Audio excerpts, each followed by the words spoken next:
order, Tyler. Call this meeting to order. I have a motion to call this meeting to order. No, I don't need a Roll motion. call.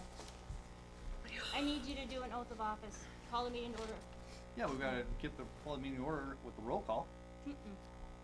Call the meeting to order. Executive session is roll call. Welcome everybody. Okay. Meeting's. Okay. All right. First thing on the agenda, oath of office. Okay.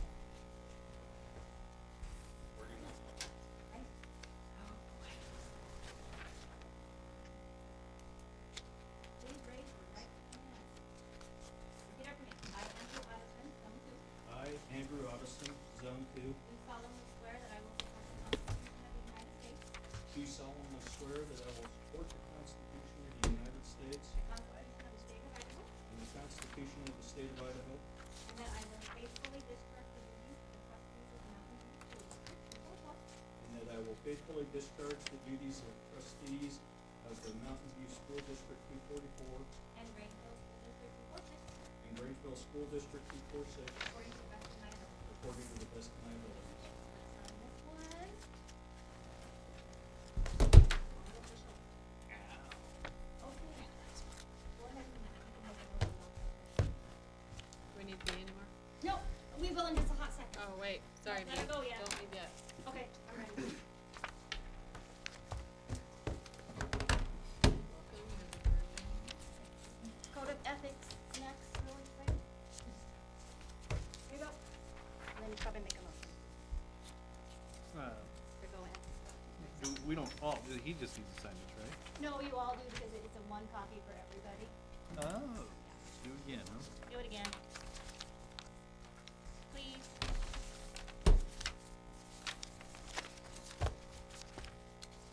That is 19.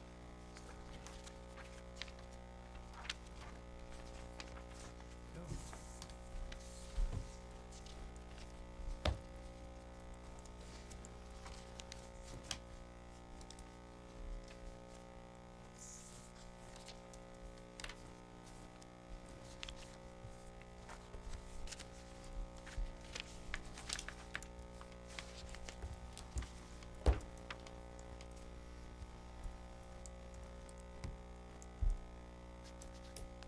Did we not sign this before? Yes, you did, but we have to sign it all over again because you have your new trustee. And Okay. there's only one copy of it. So that becomes the greatest. Just wanted to make sure I wasn't going Yes. crazy. We can't say if we're ready or not. Okay. So we can close this, right? Just make a motion to go into executive now. Yep. I I'll make a take- motion that we move into executive session. Second. I'll second. Roll call. Aye. Here. B. That's why I need B. And B. All right. Thanks, B. of the United States of America, and to the republic for which it stands, one nation, under God, indivisible, with liberty and justice for all. Public comments. In prayer.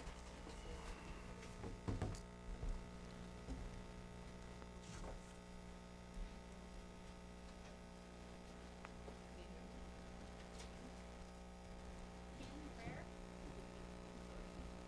I'd just like to pray over the meetings in the schools, if I may, and just begin with faith. Father, I thank you for our schools, for the precious cargo of children that you love so much. Father, I ask for the light of heaven to shine over the hallways and classrooms, the teachers, the administrators, and custodians, and most of all, the children trusted to their care. I ask for the influence of heaven to be felt in every meeting, every consultation, every decision. And whether they realize it or not, your love would be known in the hearts and minds of all those who have taken on this great responsibility. Father, we know that looks impossible to men is possible and actually highly probable with you. And so we trust your goodness and your kindness, your provision and protection to be present and revealed as this year progresses. And we pray it all in the incurable name of Jesus Christ. Amen. Amen. That's it? All right. Moving on to consent agenda. Any changes we need to make? On the minutes from last meeting, section 13, it says I unilaterally approved, shoot. Let me look up what it was, but I motioned to approve. I didn't approve it by myself. But section 13 of last meeting's minutes.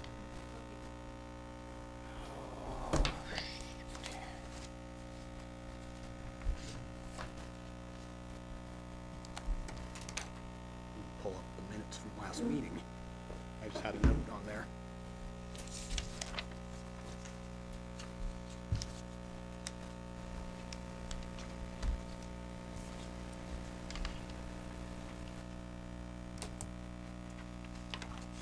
Oh, I found it. I'll fix it. Okay. Yep. I will fix that.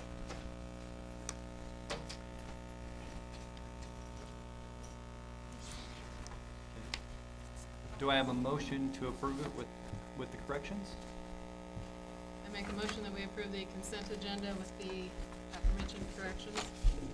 I'll Second. second that. All in favor? Aye. Aye. Reports. Superintendent.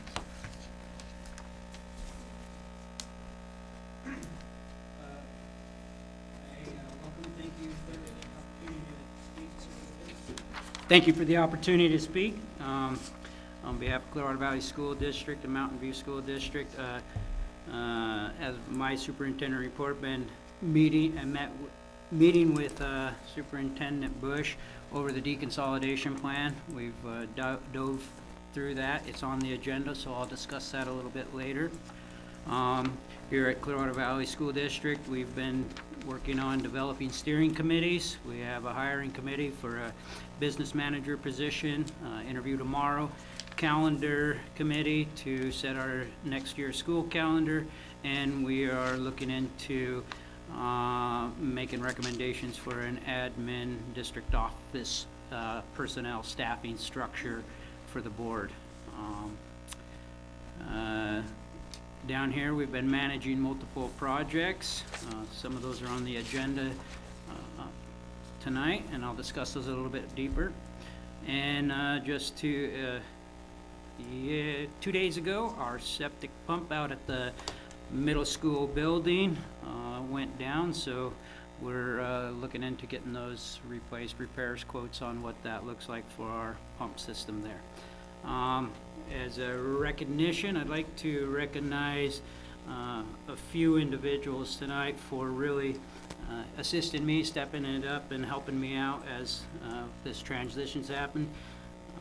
Melanie Martinez, Monique Shropshire, Jana Privet, a few to name right there that really have helped drive some of what we're doing down here on the hiring calendar committee admin structure. So the work that they're putting in to help out has been appreciated. That's not to say that other staff members are not stepping it up. Our community's coming together and our staff's coming together quite nicely. So I thank you in particular for the work that you guys have been doing and the assistance and reaching out to me to help see this deconsolidation and Clearwater Valley School District through. So thank you for your time. In the Grangeville School District, we have primarily been focused the last 2.5 weeks on trying to delve deep into the budget of the current district and the district that we will become. We have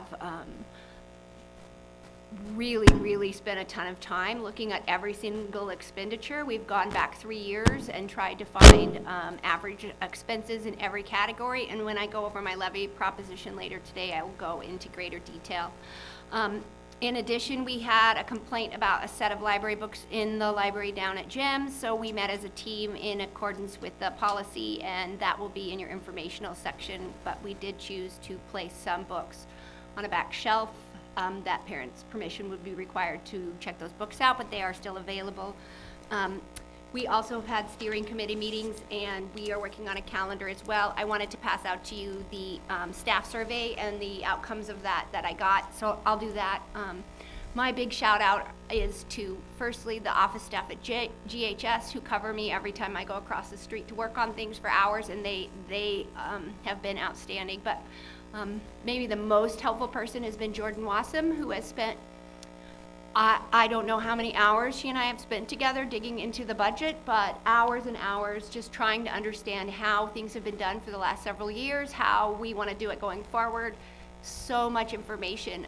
She's an accountant by nature, but she has taught me a lot, and together with my knowledge of the district and her knowledge of accounting, I think we've done some really good things in the last 3 weeks. So without her, that would not have been possible.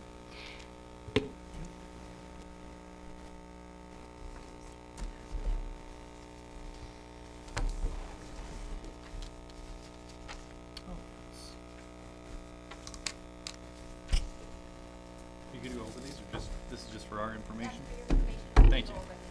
Sounds great. Moving on, financial report. Connie?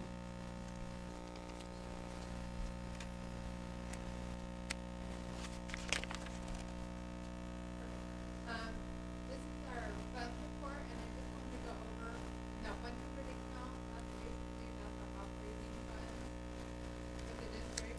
The forest funds are just, we don't touch those. SLB maintenance, that is like for emergency repairs. The child nutrition program, the 290, that is for our food service account. That's not general fund. And then if you see the funds with the orange highlight, those are our grants, federal grants. They're not money that we have in the bank. That's the money that the federal government has awarded us. We have to do a drawdown every month. We have to spend the money and we get reimbursed for it. I do have reimbursements that came in this month for the title. They were just, the title funds were just approved, so I didn't draw down. And then, at the bottom left depreciation, those funds are strictly for like continuing funds. Property tax relief, that's their, statute 33/9/11. So you can, that's like a property tax relief that they give us. We got that money before we had the money. We can only use those funds for repairs or school facilities, that kind of thing, salaries or.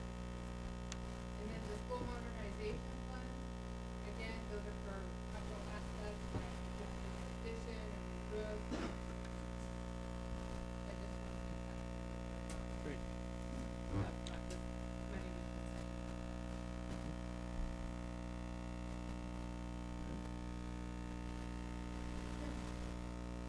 Okay. So this is like Good job. and then, so this is our revenue, we're at 71% for revenue, we just got some, our February 13th payment from the state, on the top of our next report.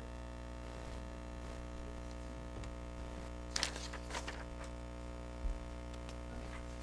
As you can see, we're like 40 and 50% of our salaries, everything was right on track. Our district admin, our office supplies is like way over budget, but we've been spending a ton of policies for our board, board practice. So advertising, AdWords didn't quite work. That's one of the and all of our expenses are about 40%, so we're right on track.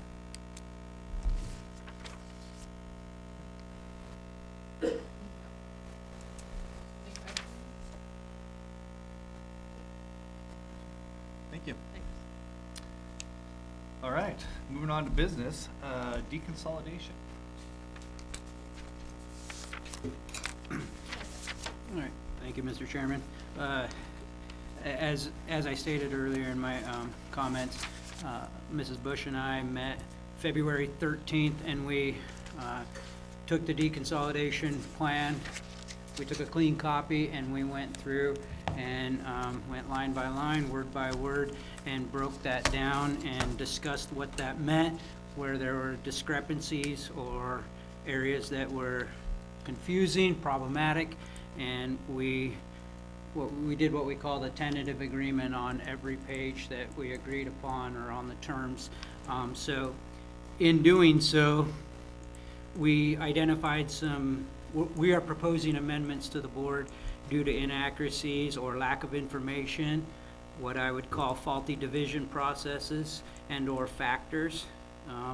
We calculated shared vehicle equipment based on market and ADA values, and identified what a Grangeville School District payout would look like on those vehicles and equipment.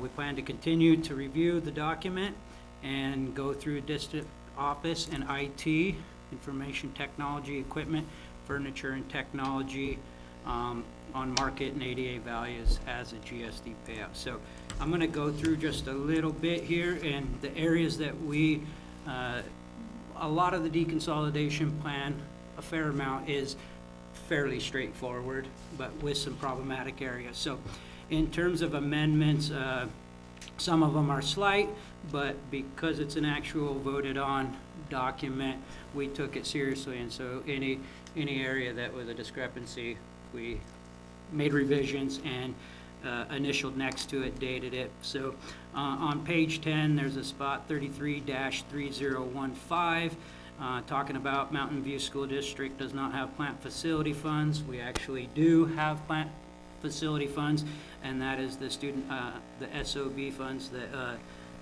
Mrs. Green spoke of on her board report there. Another amendment in the cash general fund area, page 31, the deconsolidation plan talks about a state equalization formula as a division factor of the general fund. With much head scratching and phone calls and internet searching, we became very aware that it cannot be used as a division factor, so we tentatively agreed on a ADA / market value average difference to establish a division factor. And so what that means, the deconsolidation plan in some parts talks about the market land value as a division factor for a certain topic. Other areas talk about average daily attendance as a division factor. Those have pretty big spreads. So ADA on a Kuski scale would be 28.5. Market land value on a Kuski scale would be 43.43%. So when we're given to separate based on a state equalization formula, neither one of us really wanted to say, well, let's use the 28 or the 43, because it affects differently. So what we did is we took the difference between the market value and the ADA, subtracted them, divided them by 2, came down. It's really 7 percentile points, so we felt that was a good wash each way. So CV's ADA value, if you want to call it that, went up a little, and Grangeville's went down, but we felt that was the fairest split on, to come into a middle agreement ground, and so that's what we're recommending to you guys. So with that, a CV split for a general fund would be 35.89% of the balance, and Grangeville School District would be 64.125%. Cash Secure Rural Schools, page 32. The document discusses using a per pupil basis as a division factor. However, the plan does not articulate which day or when you grab that per pupil basis number. Mrs. Bush and I discussed, and in college they have a 10-day cut mark, and so that seemed like, like 10 days after the beginning of this school year. We called that our 10-day pupil number, and there's a little bit of reasoning there. Some kids don't come back first few days of school, and there's a lot of movement around. So we felt 10 days was a good, at 10 days, here's our student population starting 25-26 school year. And so we made a tentative agreement to use September 10th, 2025 as our per pupil division basis count. Cash Plant Facility Fund, page 32. This is just a reclarification, but Mountain View School District does have student occupied building funds, and so we tentatively agreed to use that market value minus ADA divided by 2 percentile. So that gives CV 35.89%, Grangeville 64.125% of the Plant Facility Fund. An amendment was made. Legal claims as of February 13th, 2026. We do have one current pending legal claim. at-will employees, page 34. The division factor of at-will, the division factor of at-will employees not assigned to buildings is somewhat unrealistic, as it is stated, quote, approximately 28.5% of those employees may be offered assignment to the proposed Clearwater Valley School District number 245, and approximately 71.5% of those employees may be offered assignment to the new Grangeville School District 246. Mrs. Bush and I tentatively agreed to change the verbiage to, quote, at-will employees may be considered for employment within each district based on operational needs and mutual agreement of respective superintendents. Assignments and offers will not be based on ADA. It's hard to separate those out based on a 28.5, 71.5 scale. Records line item in the document, page 34, we tentatively agreed to store records for District 241 and 244 at the Grangeville School District Office 246. 246 office, the building's there, the houses there, they got the storage facility. 241's been stored with 244, so it just seems that, you know, instead of separate our students out, that's Mountain View. So that is a tentative agreement. And then transition issues, page 34. No transition plan exists at this time. The document says there is one, but we do not have one. There wasn't one, and we tentatively agreed that the superintendents will work together to develop that plan. Additions that we added in to the deconsolidation plan, the child nutrition fund was not spoke of. It was not earmarked or discussed in the manual or the plan. It is a fund that needs separated, as Mrs. Green's report put forward. So we tentatively agreed to utilize that market ADA factor, again, back to the 35.89% for CV and 64.125% for Grangeville. And inventory. We went through in the transportation and service vehicles, page 28 in the document. Vehicle inventory and market values on the shared, because what vehicles and buses in the district stay with the district. Shared meaning district level vehicles and service vehicles. That's what I'm speaking to. So we came up market values with 76,500, and on a division basis of ADA, we tentatively agreed to include the transfer of a Chevy Equinox, a Chevy Cavalier, and a 20-foot tilt deck trailer to the Clearwater Valley School District. That is using an ADA rate, and it equals roughly $21,000. $21,000. And the final one, district office equipment, furniture, and IT equipment, pages 29 and 30. There's a lot of material there, and so we will continue to inventory and divide assets based on ADA and the deconsolidation plan.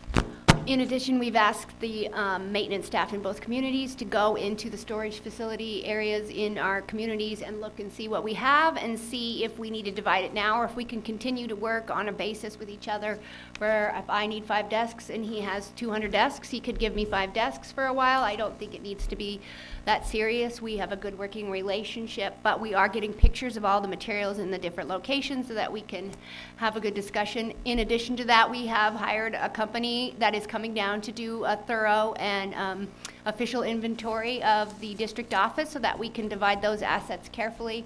And our hope is that at no point will one of us have to write the other a check for furniture or stuff like that. We're trying to divide things fairly. It should be noted that Jordan attended that meeting and worked with us through every single fund that we had and made sure we understand what those funds were, how they could be used, and Kim Fales also helped us understand the title monies and those kinds of things. It should be noted that most of the monies that Connie had up there that are special programs and grants from the federal government, most of those monies are gone at the end of every year because you use them up with special education, early childhood. Those monies get spent once you draw down for the expenses that you've had. So those probably won't need to be as need to be divided as much as the investment pool. We did ask Connie to reach out to the investment pool company to find out how we can divest all of our shared assets once we get to the point where we're ready to divide those monies. And it's kind of a lengthy process, so we're still working on that. We have a meeting set up with that company on the 25th, Vinny and I, and Connie, to make sure we have everything, we understand how that's all gonna work and what we need to do. In addition, tonight I've asked the chairman of both of the new boards to sign a document requesting that the Idaho County Commissioners go ahead and split out the new amounts that we should be getting from the secure rural schools. Money we have been allocated out for 24, 25, and 26. They haven't been dispersed, but we are requesting that those monies be dispersed to the new districts from the get-go so that we can have some startup money in each district with which to make decisions without having to divide assets to get some working cash.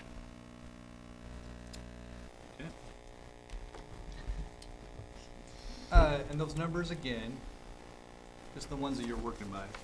So school is 71.5 and 28.5. That's student proportionate, right? That's ADA. ADA. Mm-hmm. Average And daily attendance. The assets. What's The property value. property values?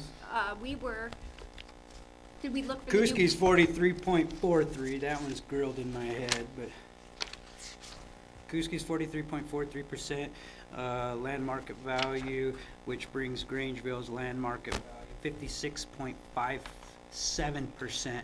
And I will point out, this is 24, We asked- these are 24 numbers. Jordan did reach out to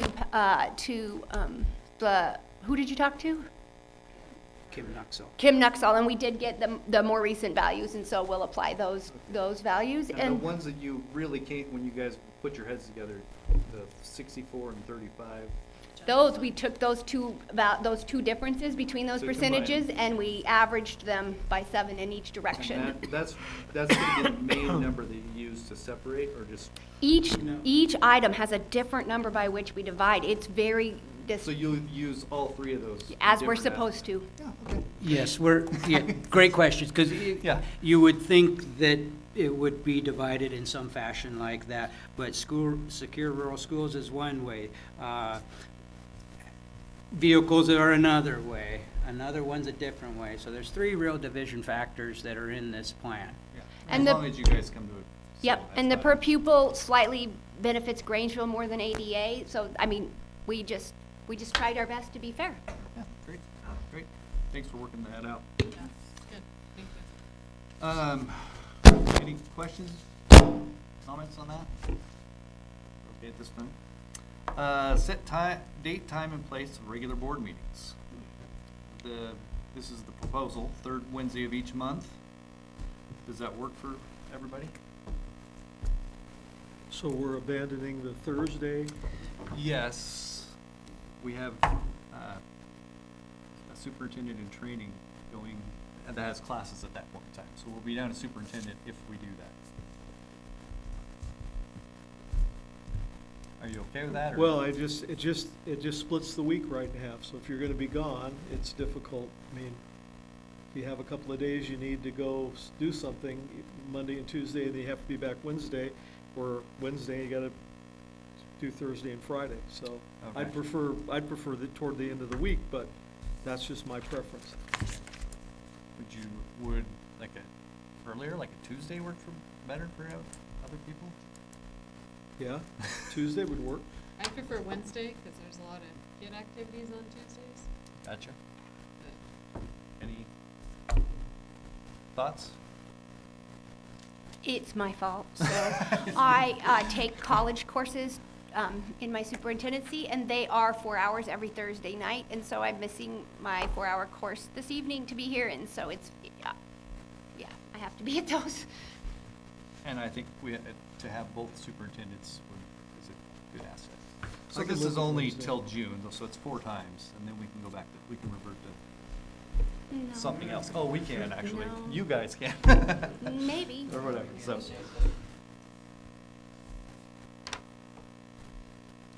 Do I have a motion? I I make a motion that we have our meetings on the third Wednesday of each month, 5:30 PM executive session, 6 PM regular session. March in Grangeville, April CV, May Elk City, June Grangeville. Second? Second? All in favor? Who seconded, please? Andrew. Andrew? You can Awesome. have, Who seconded? Awesome. Andrew? And, okay. Sorry. All in favor, aye, okay. Approval of supplemental contracts for our superintendents. So, gotta throw out some numbers there. Does anybody have a motion? So the first one is Vinnie, so it would go Well, down. honestly, it's It's Mountain View. Mountain View, Well, it is, yeah. so all of us, all 10 of us need to vote. Okay. I'm okay with all it. right, All of us, yeah, I'll leave it. okay. After discussion in executive session, I move that, well, I guess we should can we discuss it at all? You can do whatever you want, you have a motion going. Okay. Being that Amanda is doing a little bit more work than Vinnie currently, I move that we do a supplemental levy, or, supplemental contract for Amanda for $22,000 for the remainder of the school year, terminating June 30th.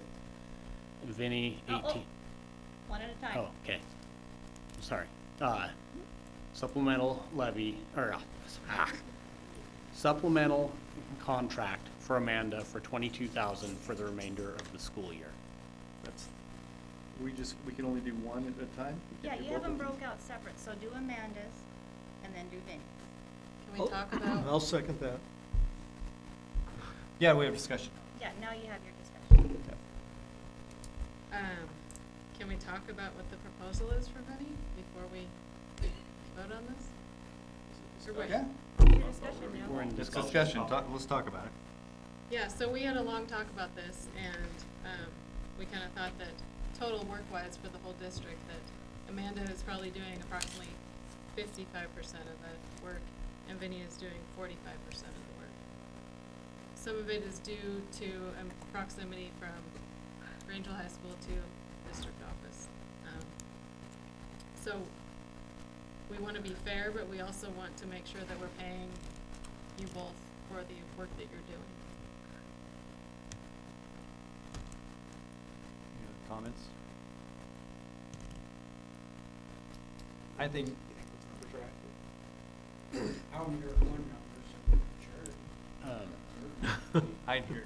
I feel there's more burden on Mrs. Bush, but. I just want to say, I think the discussion, which you guys were not a part of, that the boards both were grateful to the two of you stepping up, doing this. It's not easy, we know that, and things will change after June, but this was our attempt to be fair and equitable. You're not gonna hurt. Can I speak? Yeah, yeah. You're not gonna hurt my feeling. I did this for the Kuski, or the Clearwater Valley School District, so I totally understand, that's fine. So, I can do math in my head, I'm not the greatest, so, 45-55 splits, so, it's not about the money for me, so I just wanna move forward and keep pushing forward and doing what we're doing, and in 5 months, we'll see what happens after that, so. And I really Um, appreciate yeah. you both working together, and to hear you say, he's great to work with, she's great to work with, and you're agreeing on these numbers, it's the direction we both need to go in for our new districts, to have collaboration, communication, honesty, and so thank you. Any other comments? All in favor? Aye.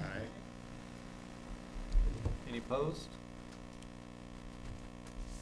I'm gonna abstain from that one. All right. Moving on to levy. Whoa, wait, we need nope, to- nope, Vinnie. no, need Vinnie. Gotta pay Vinnie. Oh! Not zero. I make a motion. Well, we had figured it out. You get, I need I another did motion mean, for it Vinnie. doesn't really matter.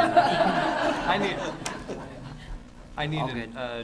another motion. I make a motion that we approve a supplemental contract for Vinnie Martinez for $18,000 that would end June 30th, 2026. I'll second. Further discussion? All in favor? Aye. Aye. No abstains on that one? No abstentions. Thank you. Okay. All right. 2026, 2027 levy. Okay.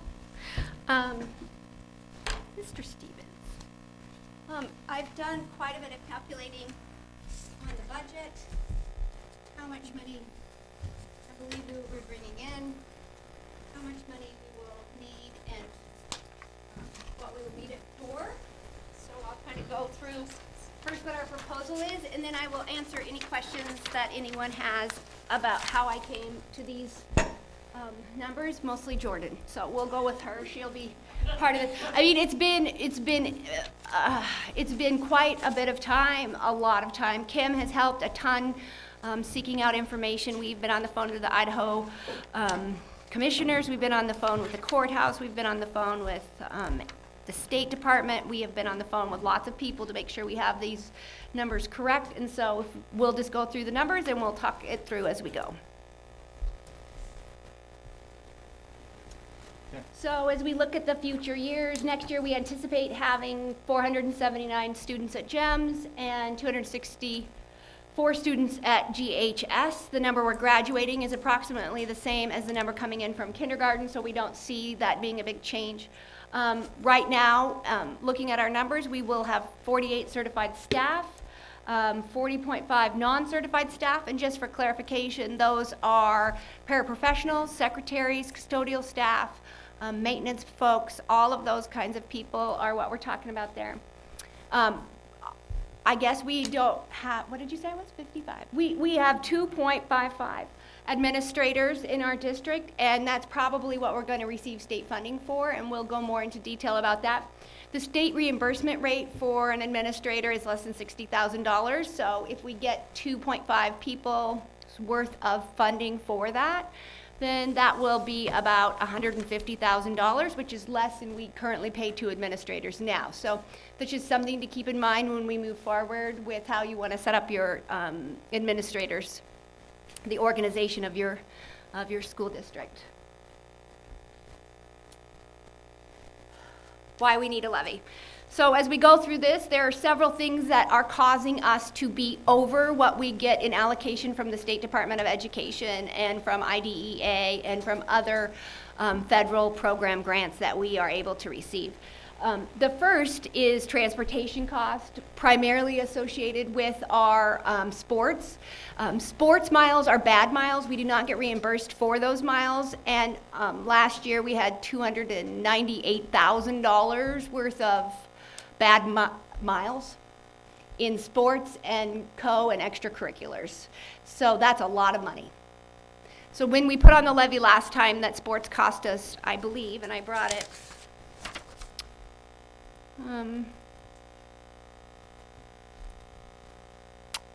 $252. That didn't even cover the busing, so that was not going to cover the extracurricular activities. Special education is generally funded, and we can go through that more later, or if you have a question, that's fine. I'm happy to stop at about 25% of the expenditures that we have in our district. So that comes from IDEA money, and they gave us this year as a whole district about $200,000. We can anticipate maybe $150,000 as a smaller district.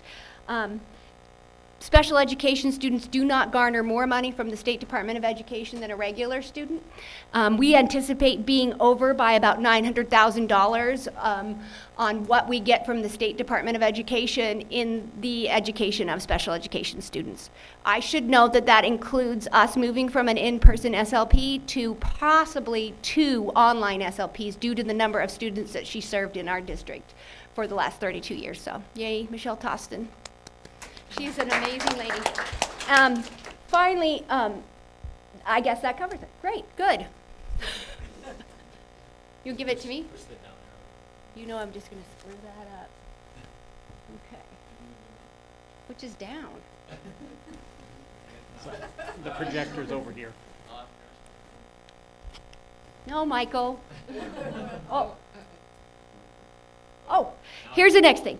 The next reason we probably are always over budget is that salary-based apportionment is how much money we get for our teachers, and we have more teachers than the state gives us. The state is going to fund us for 40, and we have 48. That happens. The other issue is that the staff in Grangeville is oftentimes a little longer in the tooth.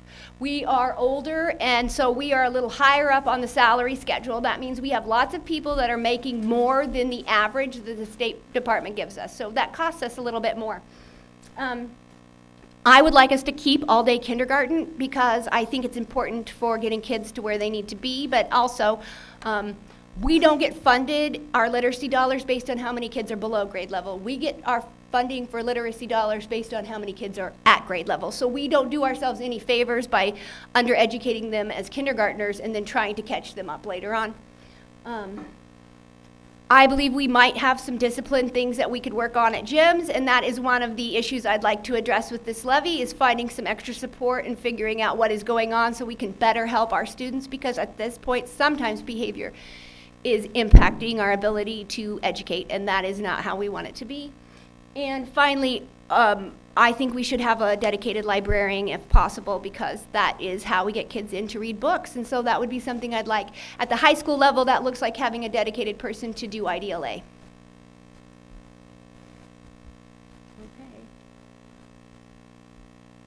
Okay. I'm not gonna use it. So here are some things that we kind of know or don't know, but I'll go through them. It looks to me, and I've spoken to the Idaho County Commissioners, I've talked to Ted Lindsley, that yes, and we all should know that the SRS, the Secure Rural Schools money, also known as forest funds for the past 20 years, have been reappropriated for the next 3 years, 24, 25, and 26 at least.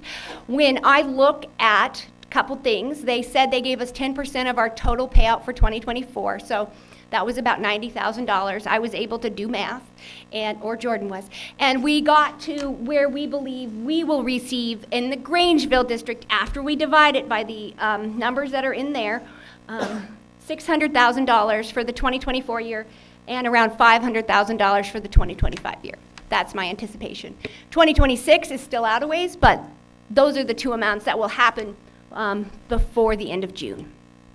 So we haven't received them yet. We have not. We're just hoping it's on the way. It has been given to the states. Ted has assured me that it is coming.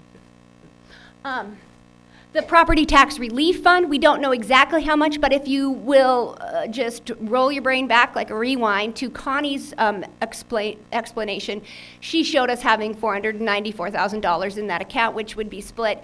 That's buy down money, which means it would buy down our levy, the amount that we get from that shared account. So whatever we decide to run for a levy, whatever portion of that belongs to Grangeville, it would buy down that levy amount. It's possible that more money will be renewed for that. I don't know, but I do know what's sitting in the balance right now. The legislature has not at this point decided to do more holdbacks, and we did receive our funding just yesterday, so I don't know if that's as big of an issue as we were afraid it was earlier a couple weeks ago. And it's always the great mystery of special education. If someone walks into our district and they are a family of 5 and they have 3 students, and those 3 students are very high need, and they have an IEP with them that says they get a one-on-one paraprofessional with them and lots of services, that document is a legally binding document. So we can guess how much we're going to spend on special education all we want, but it's possible that we could spend more than we anticipate. As a new district, we will have less than 100 employees. I've worked with Dawn Solberg for the last couple weeks, and we're trying to figure out what options we have for our employees in Grangeville. Possibly less options, but I don't have the numbers yet because it's so new. For previous years, we had over 100. We could negotiate and have 3 different plans. That's probably not the case. We'll have a couple of options. We have budgeted a lot of money for insurance. So I feel like it's okay either way, but I just want you to be aware of some of the things that we're looking at as we go forward, the things we're considering. We have a lot of things out to bid. One of those things we'll discuss tonight is our food service contract. So we don't know what those are going to cost us. We can barter for those. We can do our best to get good deals, but we do have several RFPs out for food service, for insurance, for the two new districts about liability, personal property, all of those kind of things I've been looking into so we can make sure that we have enough money budgeted for all of those. What's RFP stand for? Request for proposal.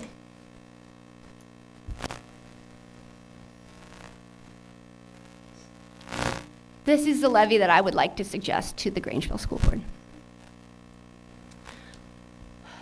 After doing a lot of digging in, not to mention the over nearly $300,000 spent on transportation, we spend almost $140,000 on salaries for our athletic directors and our coaches, and those include the extended contracts for our music people and every other person that has a job that does something extra above and beyond. By the time we pay our referees, our gate people, everything that we pay, we are $550,000 in the hole from sports. And If we put that on the levy, is it gonna look like that? I like how you list all the. yes, it is. I like that, thank you.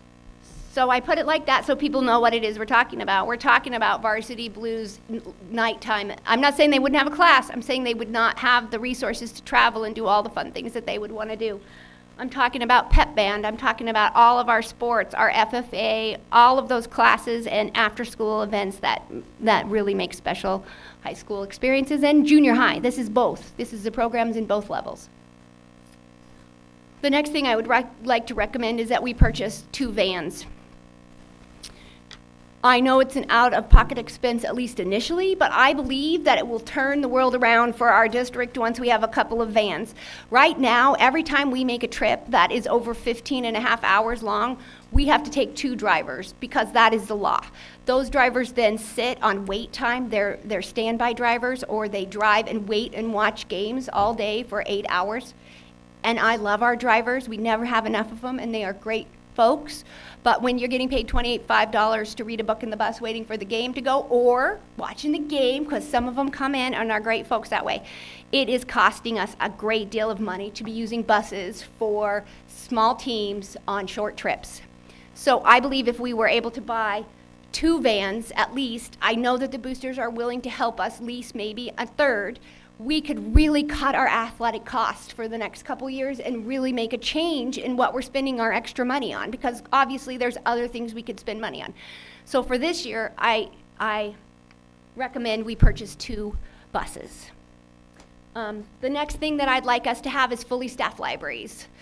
That's a librarian at the GEMS library helping kids check out books, running book clubs, doing all the things that she does, and it's a librarian at the GHS library who's overseeing the IDLA classes where students are online learning, and she is helping them navigate that online platform. She's giving supervised testing, and she's working with students to check their grades. She's a very active part of that system. And finally, I would like us to invest in at least a half-time certified person to come and help us manage the behavior at GEMS so that we can get that back on track. The grand total of the levy I'm proposing to you is $805,000. That is half of the amount of the levy that we previously suggested, given the SRS money and a little bit deeper dive into our budget numbers. I've given the board a budget and a revenue source. I would like to tell you that Jordan has gone back through the last 3 years. She's taken every expenditure for 3 years and averaged those costs out for our new district so that we can get an average amount spent. When we know something is going to be larger, we have budgeted it larger. We've looked at the salary-based apportionment, our salary schedule, and what it would cost us to go up a step. We've done all of that work. All of that stuff has been calculated again and again. And I feel very confident that this is the amount of money we would need to continue with the exact staff that we have now without losing any teachers, and to hopefully go forward with some opportunity to be more wise with our money spending. But having said that, there are other things I'd like to work on cutting so that this can be possible. I believe we're a smaller district and we need to make better decisions. One of the decisions I'm recommending we make is we combine some of the maintenance and transportation. so that we don't have 3 full-time maintenance / custodial workers.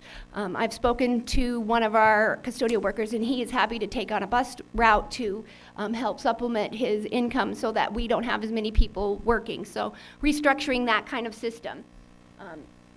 We will move forward and possibly only need a half-time special education director or for the Grangeville School District. That's something we're going to look at. Previously, the special ed director or coordinator drives between communities and works with 7 or 8 different people. But in Grangeville, it's just 2 buildings 4 blocks apart. So hopefully we can reduce the number of staff we've been using there. I would recommend to you that you do not have, I'm not saying that you only have a principal superintendent, but I would recommend that you think very carefully about how you want to run your administration, because you could save yourself $70,000 if you make a good choice there. I don't know what you want to do, but I don't want to cut teachers at the expense of that. So that's one of the reasons I'm suggesting. I'm going to move forward hoping that we can, planning that we will share staff in Grangeville better. So to ensure that the middle school has the electives that they need, I'm going to request that high school teachers go down 1 period a day and teach art, teach woodshop, teach other classes so that we don't have to hire another person to have more class opportunities at the elementary school. That seems like a fair opportunity. I'm also going to suggest that if we lose someone due to attrition, we decide whether we need to rehire that position or if we can internally figure out how to better fix that. And finally, we do want a nurse in Grangeville. We find her to be very valuable. However, because she will no longer be working down at CV, I'm asking that she take on some other of the activities that the special education coordinator has been doing, like billing for Medicaid and personal care service checking and all of those kinds of things. And you know, she's been very happy to consider taking on different duties so that she can maintain a full-time position in our new school district. I know that we'll discuss in a moment what kind of staff CV is wanting to share with us, but of course, whenever possible, I would like us to share staff with CV as well as a money-saving idea.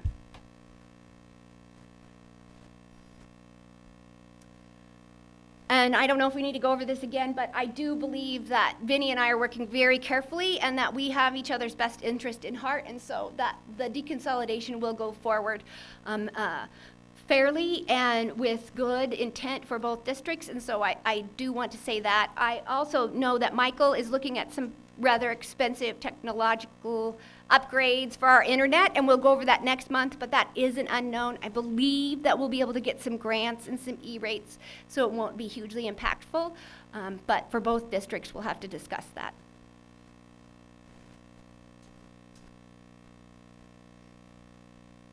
I think I've covered that.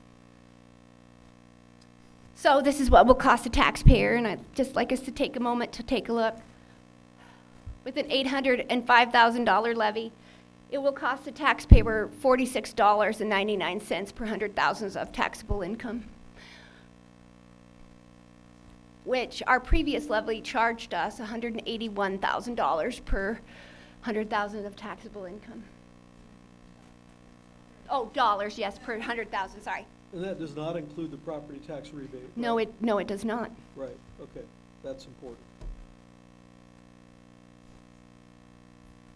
Are you taking questions? I'm taking any question you have for me, sir. Well, Amanda and I've spent, and I appreciate Jordan as well, we spent hours together already. We got some more hours to go. Look, I think I'm just gonna be really frank, and I think other people, I don't know how many of the public would make this comment, but I hear from people that I know in the community that, you know, they feel like the numbers have not been transparent in the past. And I'm not trying to make anybody, I'm not pointing fingers to anyone, I'm not trying to make anybody feel bad. Well, you know, they say that perception is reality. So whether or not has any merit, that's what people think. So I think now if we're gonna go out with a set of numbers that we can get behind, and we can show them where these numbers come from and explain it to them in the way, I don't know that I would say this is the way I would do it, but I will make some more recommendations. But I'm willing to go out and explain it. I think what we need to do is be willing to say, this is what we think the the school district needs, and this is what we recommend, and then we have to be prepared to defend what we're saying, right? I mean, we're over 8 teachers. I like teachers. 2 of my daughters are teachers. But we have to be realistic and say, these things, this is a list of what the state will pay for. These are the list of things the state will not pay for. And then we need to be able to tell them why we believe we ought to keep what we're proposing, right? I mean, are any of those teachers part of the special ed issue or no? Well, of course, it's hard to say which 8 we're keeping that we don't need, so that would be a challenge. But I'm sure that we have special education teachers in the 8 teachers that are over, certainly. Okay, well, I think that's an easy, pretty, I mean, look, I didn't really understand how special education worked or what the numbers were looking like. And I mean, at this point, based on just an estimate of $2 million for special education and a reimbursement rate of 25%, if we could had a way to fund that 1.5 million, we would never need a levy ever. That is ever again. absolutely true. Yep. And I mean, I don't know that the public appreciates that.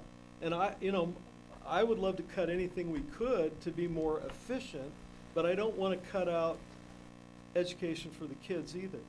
But I think we need to be prepared to defend our numbers. We can't just go out there and throw this out in the community and say, here you go, this is what we want, and we're all knowing, and so you should just do what we say. Because I don't think they will do that. I think the public is going to demand and expect real numbers that are transparent, and if I'm going to be involved in talking to the public, that's the only way I'm going to do it. My credibility is on the line, just like all the other board members, and I want to make sure that we're giving the community the best information, the best numbers, and we have to defend it. Now, at the end of the day, we also have to be prepared for them to say no. So we hope we do a good job of defending it. And I think if you take a look at the pages that I gave you to the Yes, board. and I've got a lot more information than you put up there. Yes, and you do. I've I gone mean, through it that looks as like well. our revenue is about $800,000 short of our need, and that is exactly what we've asked for and not a penny more. So and that does take into account that we're gonna use some of that new SRS money to balance this budget this year. But as I think Roy will say, that's soft money, and it won't always be there. And so we can do that this year, and maybe we can do that next year, but we always have to be looking at ways to be economical with the taxpayers' dollars when we're doing a levy or anything else. And to your credit, I will tell you, having run organizations bigger than this, what you're requesting is 3 months of salary. So there's a lot of misinformation out there, like, and I will tell you, we were in this room when the auditing report was given, and we were all told that the district had a $1.2 million surplus. After digging through the numbers, that's a fantasy. That is not the right number. Now, whether you want to call it non-GAAP accounting adjustments, because state law requires, if you read state law, the school has to operate on GAAP accounting. I don't know how many of you know what GAAP accounting is. That's generally accepted accounting principles, GAAP. I can tell you that based on the numbers that I've seen, in the past, that was not done. Now, you can say whether that's illegal or not or any of that, it doesn't matter. It wasn't done. When they said, when we all sit here and listen to that auditor's report, and they said there was $1.2 million in surplus, that is a fictitious number. Did not exist. Part of it existed, but not all of it.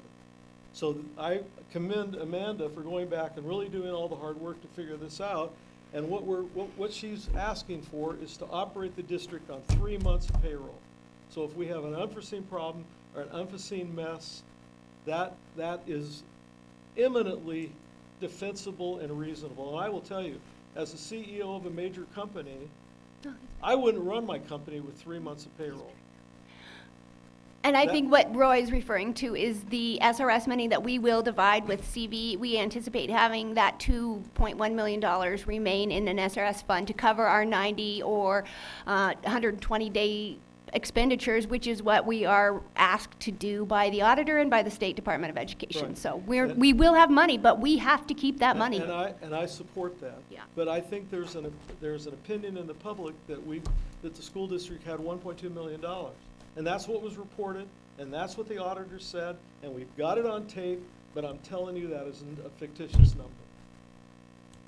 So I guess what I'm asking is for you to decide whether you could support us going forward with that levy. I have the ballot here, I just need, if you choose to go forward with this levy, then I would need you to sign this paperwork so we could submit it to the election board, so. And we have until the end of March.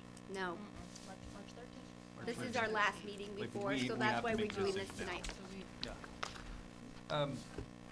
This is just another talking point, but that 900,000 for special ed that we're under, where does that?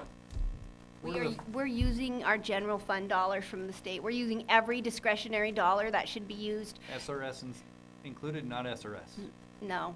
I mean, yes, we're gonna use $600,000 of SRS. Yes, we are. But that, I mean, I guess you could say it goes to special ed, or you could say that the discretionary money from the state goes to special ed and the SRS goes to all the other kids.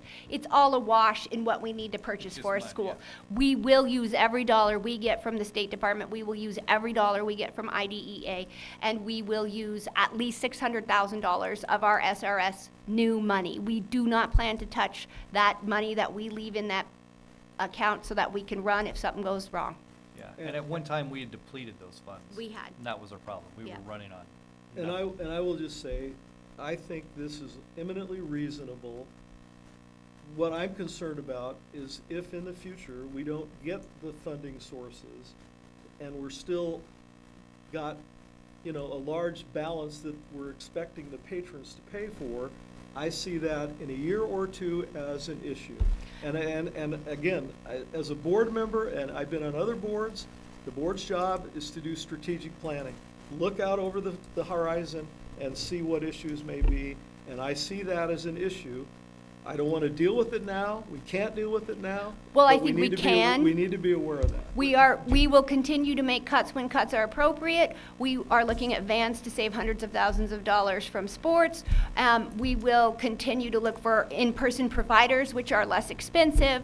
We will try to get our maintenance of effort down to a reasonable amount of money. I don't know if you all know what that is, but there are ways that we can continue every day to work towards lowering our overhead, and I'm suggesting we do those as well as ask for this levy. And we've already done that the last couple of years. We've come in under budget, right? We have. Yeah. We'll see, and I'm So, excited I to mean, the hear more where you we are can at the do end of that, this year. you know, the better it is. Yeah. and I agree. We're not just gonna spend money. I wish we could look ahead too, but I think one of the problems we have is that I feel like I'm barely keeping our head above water, just trying to have this, get this or see if we have a levy and see if we can get it passed to get some stability.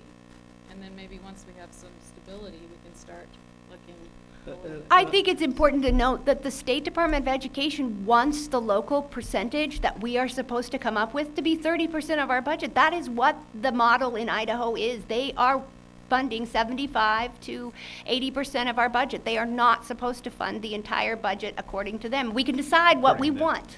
So, I think you've done a good job of trying to combine positions. Amanda's done a good job of trying to combine I positions. agree. this is a one-year levy. Combine positions, make cuts where we can.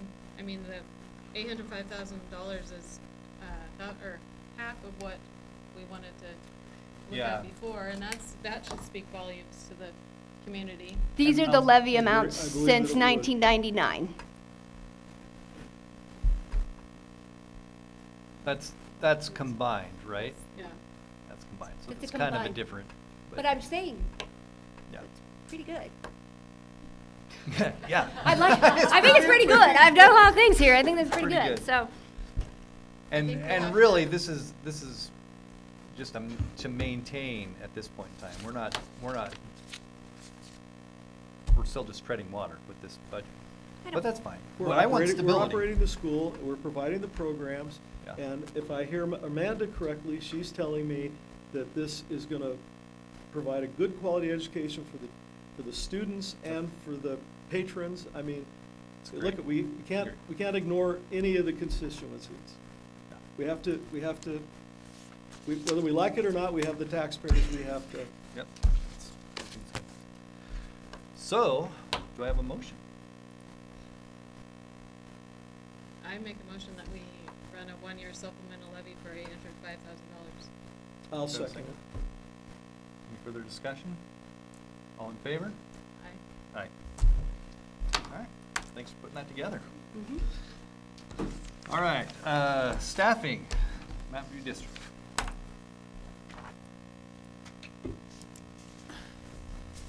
What do you need from me? You need a signature for me. Yes, I do, it's right here. I do, I voted on it. I guess I'll go ahead and take the staffing on the Mountain View School District portion. Again, that's in regards to shared or contracted positions. Mrs. Bush and I have been talking about what that could look like.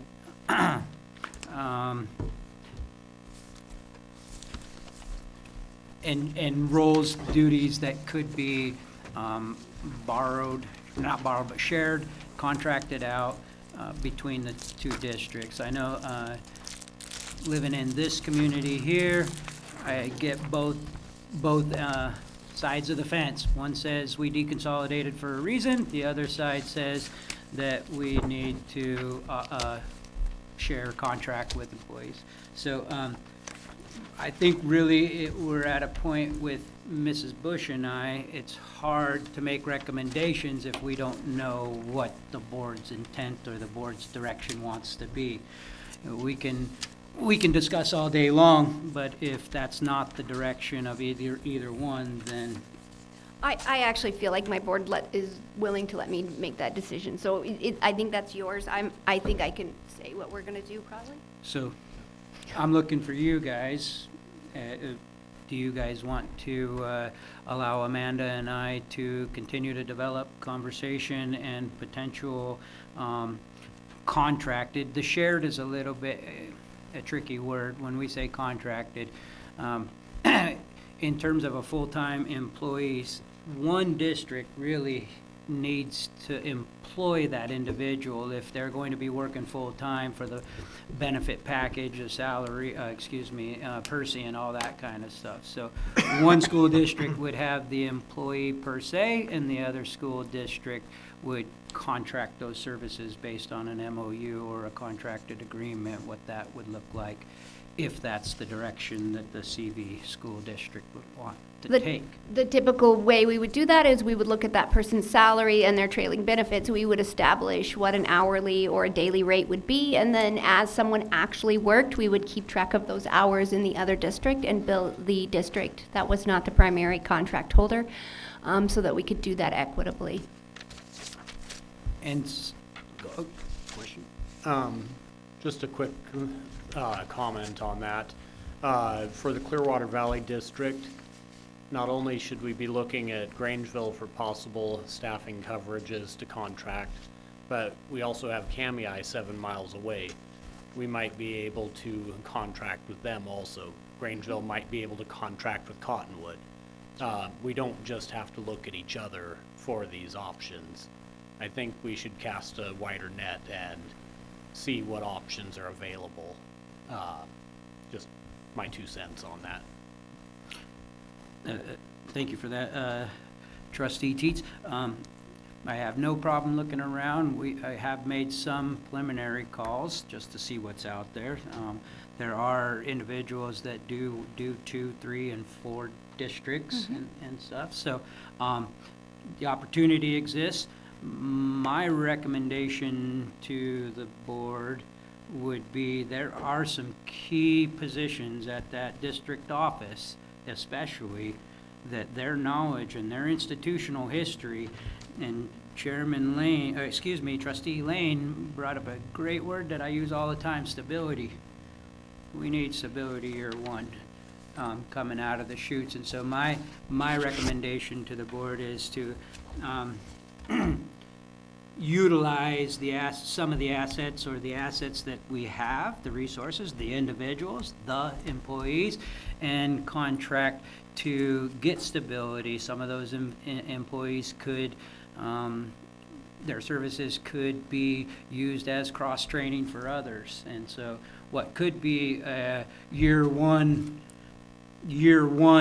value, some may retire, some may move on, so we could cross-train. So, and bringing sharing the job duties amongst different staff. So what could be a value this year could be a reduction in savings in year 2 or 3, depending on that training and those individuals. So I guess my recommendation is I will support and follow through with whatever you guys want me to do, but I believe that Clearwater Valley School District could certainly benefit by contracting, sharing employees with Grangeville School District and others. So I'm open for direction. I'm fully on board with sharing contracting services with the districts, especially if we're getting quality employees. We have quality employees, guaranteed. And so, should they put that in a motion? Or does it? No? You don't need a motion. Good? Okay. Good? All right, So so, I'd say preference for existing staff from 244. If needed, we reach out beyond, done deal. Thank you. We're good? Yes, sir. We're good? Thank I'm you. gonna turn it over to Jeremy Seeger. Location of district office. All right, location of district office. Sometime before I took this position here, there was discussion about the district office, where that was gonna be. You guys discussed right behind me, utilizing the space, putting a doorway, adding a doorway and a ramp system out to the parking lot there. Trustee Siren reached out to me and asked me to have it put on the board agenda to revisit. She wanted me to get quotes for what this project would cost. She wanted quotes for what it would cost to temporarily open the middle school district as a district office. She asked me to provide alternative thoughts, ideas, locations, and a 4th point long-term plan. And so in doing so, I reached out. We've got a quote from our district maintenance crew. Ty Reuter provided a quote for the district office here. I reached out to 3 contractors, local. One contractor did not respond back. 2 contractors came in, they reviewed the job, provided bids, they were put in the bid package there. I've got a quote from our IT department, because there would be some technology and equipment that would be potentially needed to staff this location as well as the other locations. So those should be up on the board. So what I have,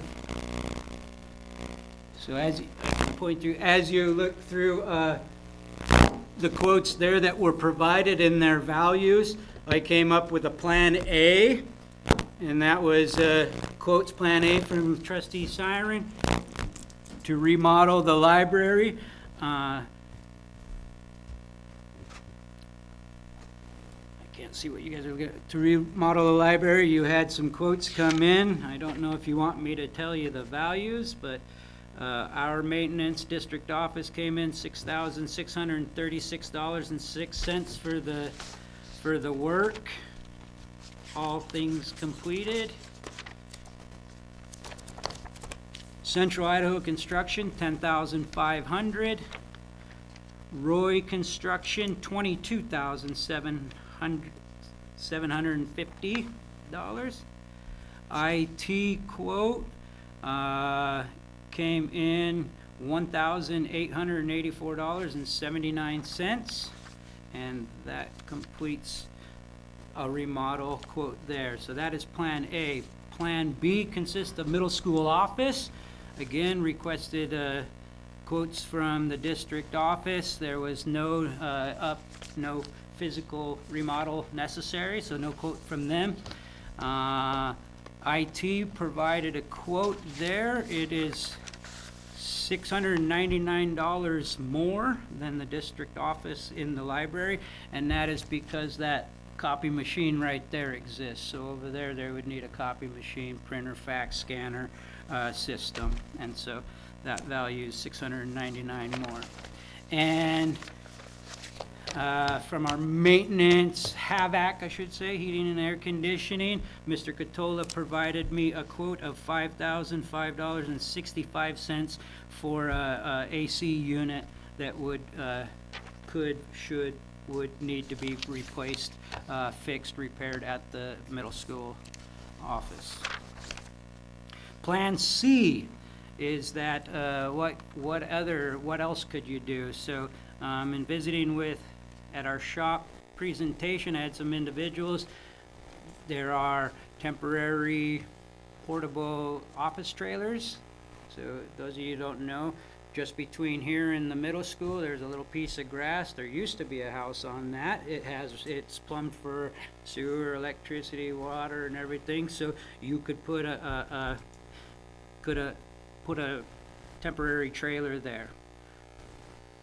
Plan D is the same location, but yet utilizing our shop students, staff, contractor, volunteers, grant sponsors, and donators to actually build a district office. And so that was another one that came from our shop presentation discussion. There's some really motivated people around here and contractors, and so that is something that we feel is actually conceivable and doable and stuff. So those are your 4 plans.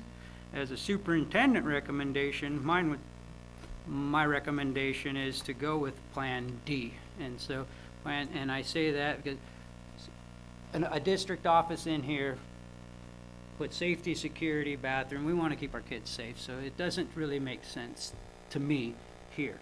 At the middle school, it works. It would be just fine, but Trustee Siren, she would like to see that building opened as a middle school. That comes with costs, so we're looking into what that would cost. So in a temporary fashion, the middle school would work for a district office and would provide us an opportunity to potentially build our own district office. And so for some, that might sound like a large task order, but seeing and talking and being a part of the shop process that we're working, there are a lot of motivated people out there, and there are a lot of people that want to pitch in and give back that way. So that would be my recommendation, Plan D, and if you didn't like that, I would say Plan B, stick with the middle school. I'll stand for questions.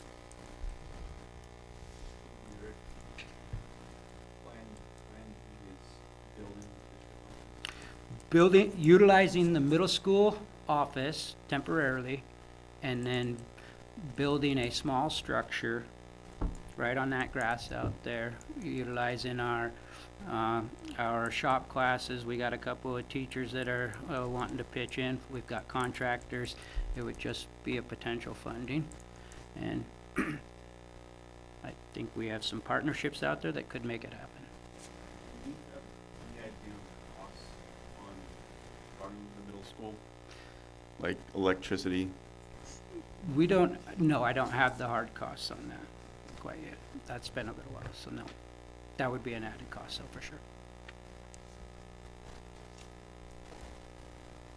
So I struggle with this whole thing because I don't know what our administration looks like. You don't what? What our administration looks like. Like, are we gonna have a principal superintendent at the high school? Are we gonna have a principal superintendent at the elementary school? Are we gonna have a superintendent and 2 principals? Because to me, that factors in on what we do with the district office. So that said, using the middle school as a temporary place until we know what the structure looks like might be the best option then, without spending money. To me, it would depend on how much it costs to run that middle school. No matter how temporary it is, how much it's gonna cost it, because if it costs us $10,000 to put it here, to make this suitable, and it costs us $15,000 to run the middle school, because I don't know if you guys look at the bills, but electricity is extremely high for our district. And if it costs us that much to put in there, well, we might as well just alter this. We're already heating it over there, it's just be a few degrees warmer, right? Is that correct? It is heated right now, not to the scale that, that's not to let the pipes freeze and stuff, but there certainly would be more lights on and the heat would probably be bumped up a little bit, so. Well, we have $6,000 to put an air conditioning in there unless we want our administration to sweat over there. Yeah, so, yes, it's gonna be fixed, but it is part of the quote package. Yeah, that's really, you pose a great dilemma, and that dilemma kinda comes from like a board decision again. What direction do you guys wanna go? Because that comes to dollar and cents, and we can provide you some preliminary numbers of what that would look like, but it's in terms of actual structure, two principals and a superintendent, or do you do the superintendent principal split? So that's really, Well, I think that's really what begs the question, because like, I think it was the superintendent of Genesee said, she thought, oh, I'm gonna spend time here and here. Well, that's not what she ended up doing. So then we have a administration building for no administration.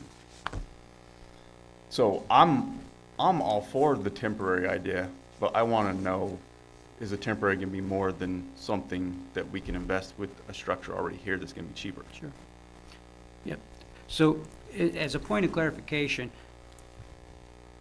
we're not really in a necessary need to make a decision tonight. This is a request from trustee Siren to have it revisited and stuff. So we certainly have time, and I wholeheartely understand what you're saying, because that could change the dynamics of where you put people or what you would want. I highly recommend, even at that, punching a hole in that wall right there and displacing this, like, we have kids in here. This is our IDLA center for some of them, and, we could wall that off and do it for a temporary structure. So I caution on just right here. Safety, security, there's no bathroom here, so there was a discussion about, all right, so if a superintendent's meeting with somebody and it's long-winded or whatever kind, then they ask to use the restroom. So really, we should be walking them down the hallway at that point in some regard, even though they could be just fine, but we don't just let anybody in our hallways and stuff. So the safety and security is my number one reason that I don't really care for this. It displaces a student that we have as well, that has a room just behind us, so, yes, sir. One minor consideration for the middle school, or the old, well, when I was here, it was K through 3. But there's also a push to get the science classes out of the shop into either classrooms over at the old elementary school or something like that to expand the shop for those programs, which sounds like there's momentum towards that program. So we are already potentially going to be heating that building and doing some improvements over there. I don't know. Yeah, no, it's great. There's momentum. It's really up to your guys' direction and your decision. I mean, there's momentum. But again, a decision doesn't have to be made on this district office today. And I can come back and I can look into what those costs were prior to, certainly years ago. Okay. I can get an estimate for you on what that cost would look like to just daily operations, for sure. No, I really appreciate that, and I really like the idea of the community coming forward to help build a district office. But what we do in the meantime, I think that's kind of the catch.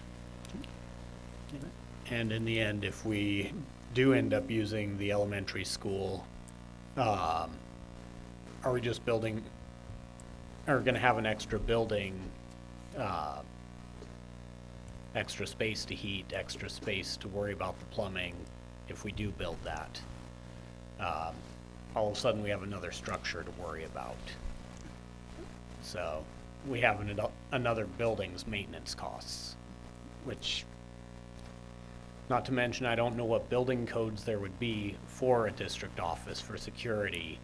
We have, I'm guessing we are not gonna get donations for all the security doors, it's not gonna be a typical house that's just a quick stick frame. It's probably gonna have to be brick or something solid outside. Construction takes a lot of planning and a lot of regulations to wade through to make sure we have it right. Again, like it's been stated, I think we should hold off on this decision until we see what our staffing is going to be and what we're gonna need. We need a motion. No, you can do a no action taken, and I'll put it on next month's agenda. Does that sound Is that okay? good to you? Is that good? I know we don't have really any part of this. I love your idea about having, He has to acknowledge you first. sorry. Yeah, He go ahead. has- If you so choose, because this is your item. Yeah, go ahead. Okay. I was just curious, has anybody looked at the liability? If you have, I mean, I love the idea of having the community involved. I think that's great. I love the idea of having the kids involved. But if somebody's hurt, is there insurance for that? They do this all over the state. I mean, there's career technical education programs that build sheds, houses, travels, and they sell them as a part of their projects. There's school districts that actually bought a piece of property, built a house on it, and then sold it and used that as their seed money to continue on. So it's under a school-based enterprise. So I'll check into that, thank you, but I would assume our insurance would cover all I'd just those like to things. know, because it's something That's a we great might question. run into ourselves.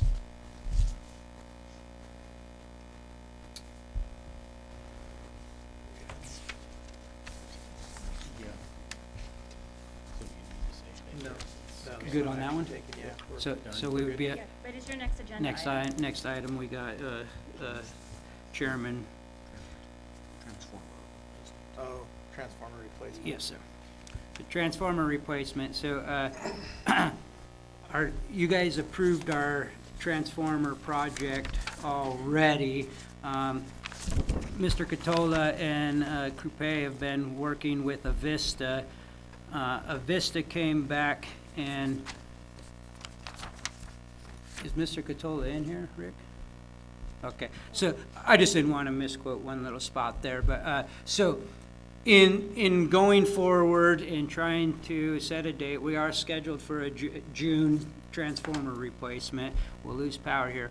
But when Avista, I believe a new engineer came on board and a new engineer looked at the project, and they do not want to use the underground wire that already exists from whatever year. And so what you have before you in an estimate quote there is a change order for boring, underground boring for 1,638 feet, underground boring and the wire to be included for a cost of $34,110 to complete the project. Or I shouldn't say complete the project, but get it going. That's where it's at. So you guys have already approved the initial part. You've already approved the initial part and the initial money, but because of this change order, their engineer will not allow the Avista crew to tie in with the old power lines. Is there already existing underground conduit, or is it just They don't want to buried use cable? any of it. But, so yes, there is, but they do not want to use any of it. They will not use any of it? No, that's what they will not. So are we gonna ask Avista to donate this? You can. It moved a transformer a little ways too. It's not in the same place exactly. So by moving the transformer in just a little ways away, it got away with a concrete wall that you guys were gonna have to build. But regardless, they don't wanna use the underground. to tie in. So I don't think we have a choice. So if we wanna have power, we have to approve this. Yeah. They kinda got us, but I mean, I could go back to them and say, my Electricity board bills wants will me go to down." see if you would donate anything. You're like, yeah, we'll donate 10 man-hours. That helps, but, yeah, really, the agenda item is for you to either approve or deny the Avista quote that's before you. So we just need a motion, I guess. Or not. Or not, or you can take no action and think about it, because, well, let me see if there's a date in there. Usually there's like 30 days, and then they want you to sign and lock in. And maybe after 30 days, cost of living goes up another few cents or dollars or whatnot. Or they get Then new you- engineers and we need something different. Yeah, probably. Well, we got them for another 35, we'll get them for another 16. So, yeah, but this was brought to Mr. Catola. Mr. Catola brought it to me. I bring it to you, and the decision's before you. It is a June installation, so you probably could have a little bit of time, but like I said, I'm pretty sure it says 30 days in there. Could we get their old engineer back? All right. I don't make Wow. decisions for them. You said it was 34,000. $34,110, and that can, I believe, come out Pretty of much that. doubled our cost, didn't it? Wasn't the last like close to 35,000? I believe it was 35,000 for the switch out of the transformers themselves, yep. Is this coming out of a specific fund for building upgrades and maintenance? Isn't that they call school modernization fund, the facility fund? It does, but and I'm not complaining about us fixing your stuff. I'm not at all, but all of our money is still combined, so it's an interesting conversation to think about, that really all that money sits in a combined account, and we are both using it as we need to go forward. I don't know how you would want to pay for that. That's something to consider.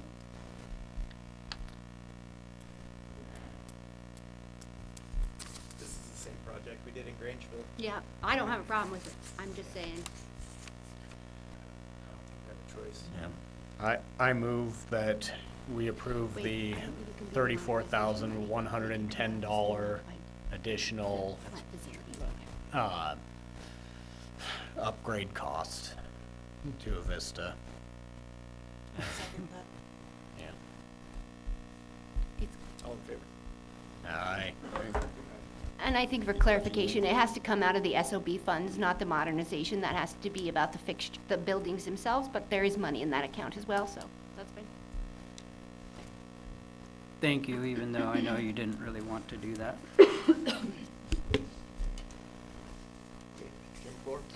Gym floor, okay, so, again, Rick and Evan working pretty good on this, so we've been working with the insurance company, to start off. The district has a $10,000 deductible, so that's what, we have a $10,000 deductible, and the way they work is on a reimbursement scale, so the values that you will see before you, those are the quote values, and we would, Can I stop you for a second? Are you talking about this? So that your first item is, yeah, I'm gonna get to it. go to your asbestos. Oh, got it, because okay. that's first on the list. I was, okay, Yeah. got it. All right, so you know the deductible. The first item is the IRS abatement. So to get the asbestos out of here and moved on with the project, that's the first piece of the project. IRS sent us a work order of $85,740, and that, that quote includes keeping the bleachers inside the gymnasium. They'll take them off the wall, cover them up, do the work around them, move them around. To get the bleachers completely out was a significant cost. So I'm asking, or they're asking for you to approve $85,740 that you will be reimbursed for through the insurance company. Minus our deductible. Say it again? Minus our deductible. Okay, when we go to put in the new gym floor, can we just move the bleachers around during installation, or do they have to be completely out of the way for the line painting and all of that stuff? They're moving them around. Okay, and the company that would be installing the new gym floor would be okay with just shifting them around during their project also? Yes, sir. Okay, thank you for the clarification. I have a question. Is this gonna be done this year, or is it next year, or when is this scheduled? Our timeline, good question. Our timeline, so there's a window right now where the abatement company is scheduled, would like to come in Monday the 23rd, so literally this next week. And they're gonna, during the school day, we were trying to get at the after hours, but there's no place to dump the material after hours, so they need to do it during the school day. They claim and assure us that they will keep the sealed off and that it wouldn't be a hazard or a risk to our student, staff, or patrons. Can I go into like how it kind of ties in? There's an air monitoring quote in there that we would get air monitoring tests done to ensure that, but yeah. So it would be this year. Yes. If the abatement gets done, the hardwood company preliminary gave us a window of potentially March, April installation, so we were kind of hoping that we might be able to have graduation in our gymnasium this year. Then I suggest the entire board votes for this, because it's coming out of the entire district. I mean, I'm for it, I'm just saying, I think that the entire board should Yeah. vote for this. It's a reimbursement, you know, so Do we need That's two separate? at your discretion, but Total deductible is 10,000 for the whole project. right? that's correct. And then there's some upgrades. but it's not a big, I mean, at first, we get. There's some upgrades to the gym floor as well. I guess that's the next.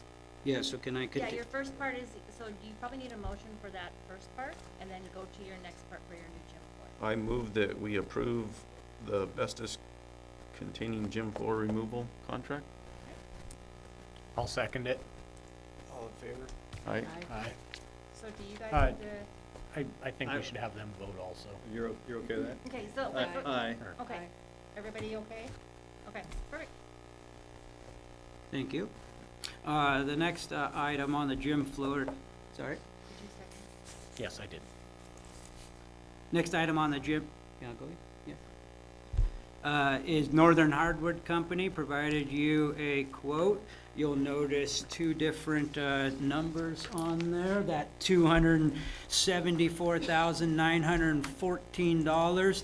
That includes, that includes the hardwood, the paint, to bring it as like as is possible. You know, no upgrades, no nothing, but except for a snapshot picture of what's painted on our floor, what it looks like and all that right now.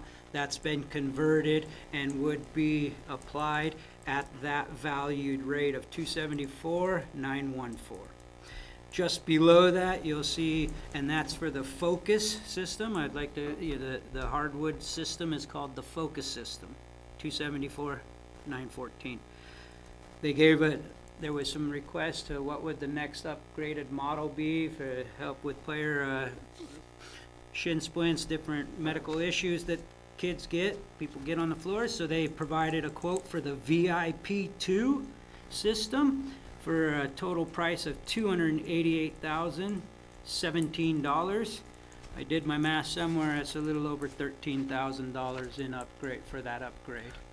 That portion there would be an above and beyond cost, because the insurance company will bring it to as like as possible, which is the 274 value.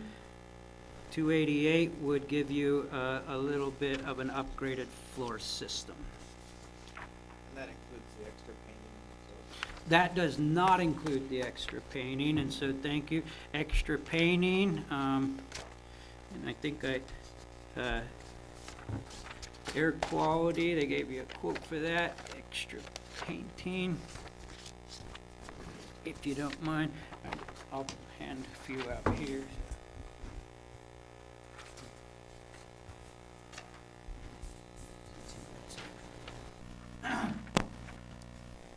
So the quote Evan got on extra painting, generally with a floor, a basketball floor, a 12-foot painted center logo, 2 to 5 colors is anywhere from $3,000 to $5,000. You'll notice on some basketball courts out there, they stain the keys or center circle, 3-point area stained. That could be another $3,000 to $5,000.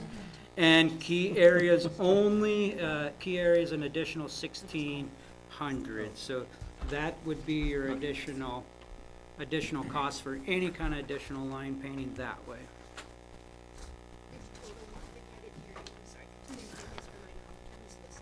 Yeah, go right ahead. Can those upgrades be paid? Can the upgrades be paid with the building fund, or is that the same as the? I would assume they would. I did reach out, so our gym floor was made many years ago, put in many years ago, and so as times progress, the sports have progressed. Basketball and volleyball have some additional lines that aren't on there, and so I reached out to our head basketball coach of the boys basketball team. I reached out to the head volleyball coach and asked them if there was anything we were missing or that they would like to see. I know we have, I thought I saw them both in here. Mr. Chairman, you all right if I, Mrs. Curtis, would you like to say anything on behalf of basketball? The only thing I would like to see that's not necessary for basketball is our baskets don't have a 3-point line. It literally has just the square feet. And so every time we do anything shooting on the side basket, there's, but literally do like a 1 inch, 2 inch line arc around the four baskets. There is a line underneath both baskets that we don't have. They're actually taped that are required. So they're literally like maybe 8 inches by 4 inches that are currently taped that are that would be it. And if you wouldn't mind, I asked her for a recommendation. Mrs. Curtis has said if money's not too tight and it exists, that it would be great to get the VIP 2 flooring, so that's what she's provided me, and I'd like to convey that to you. And I did speak with Mrs. Wellard. Is she in the crowd? Would you like to speak on volleyball? We're just missing 2 of the serving area lines. Way back when you used to have to serve on one side of the court, now you can serve on that line. So we are missing 2 hash marks. They're only like 6 inches long. I could probably take 4 right now, but they're missing. So that's all. Can I ask a clarifying question? I'm just curious. Maybe it's clear to everybody else, but so the first bid was for all the paint and everything, correct? Did I misunderstand? And then if we go up a level of flooring, then there's an additional cost, but then we have to pick the paint. Am I understanding that Then right? you have to what? Then we pick the paint. Then we have to do a different paint. No. No, we could go back to the original. The paint scheme is the paint scheme. Okay. The original paint scheme that exists right now, that's the like-minded, or Okay. as like possible. So the paint scheme wouldn't change. That stays the same as it is and as it's been proposed on their first one. So what is this additional paint stuff that I was reading? What's that stuff? Those are just, people who have just asked. Oh, for upgrade. Those are, you're Yeah, not so- recommending. So like I just Mrs. would- Wellard says, back when our floor was created, there's only one serving line. Now- Yeah, I'm so just saying, those are just additional things we need Those are painted just, on the ground. those I'm are trying to just understand. additional above and beyonds that people have asked me about, board members have asked me about, So what the- that would cost, what that looks like. Insurance doesn't cover making it how it's supposed to be? I can ask them. They said as like as possible, and that it's as like as possible. I would assume the volleyball lines, we're talking, I had them shown to me. They're literally about that long on the corners. Those ones, I'm with Mrs. Wellard. I'll put, we could put that in probably and get that done. It's the request though, from basketball, the arcs that, those would be a little bit more significant of a, and you get people that, you're gonna get something done, you might have this done and have that done. So when I've had board members ask me, what would this cost? So this is what it would cost, so. Have one, minor question. I noticed on the Focus, floor system, it says it's designed to handle static loading. I don't see that same, advertisement for the Focus 2, or the VIP 2. Would the VIP 2 handle the weight of the bleachers being out on it? I would assume so. The way to, I can dig deeper into what you're looking at there, but the way that, if you would follow that out, those floor systems are used at like the University of Utah. Yes, I'm, as a layman, I'm gonna say it would be kind of weird that you had a basketball court that couldn't hold bleachers. I would like that confirmed because I don't see that in their advertisements for the upgraded floor system. Okay. I also had the question on what is the real, I can look at it. I've looked at these. I actually contacted the company and I haven't got a response. Like, what is the difference? Has anyone talked to him about the differences between the two floor systems? In the two floor systems? Yeah. Yeah, so, there's a little bit of thickness and difference, and really what the difference is, there's a padding layer in there that takes that shock absorbing layer in there. That's really the difference that you see in those, and That's kind of what I found. I just didn't know how that changes for athletes, people on the court.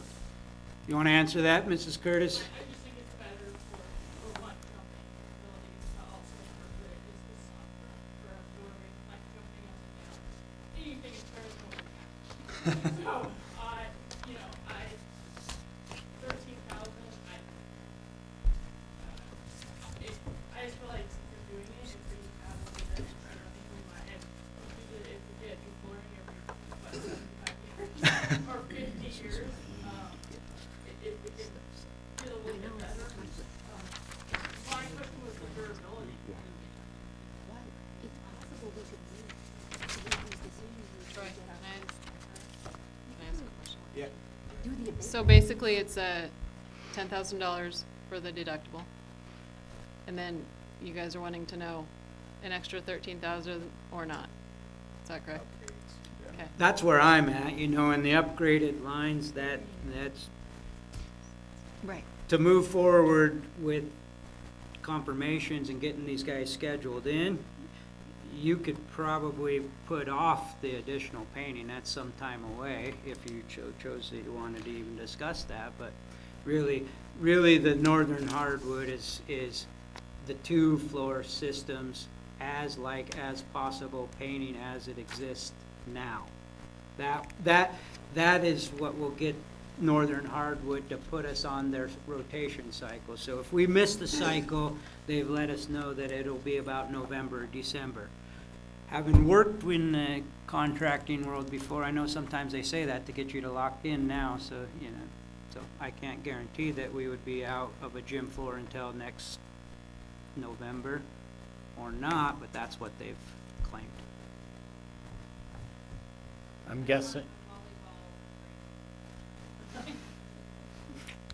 guessing a lot of gyms try to get their floors replaced during the summer months, so I'm guessing those months are usually pretty busy. We have an issue with power this summer. Our transformer that you just voted on will be done as soon as students leave, and that's a 3 to a 4 week project, so we'll be at July at that point, even if they were available.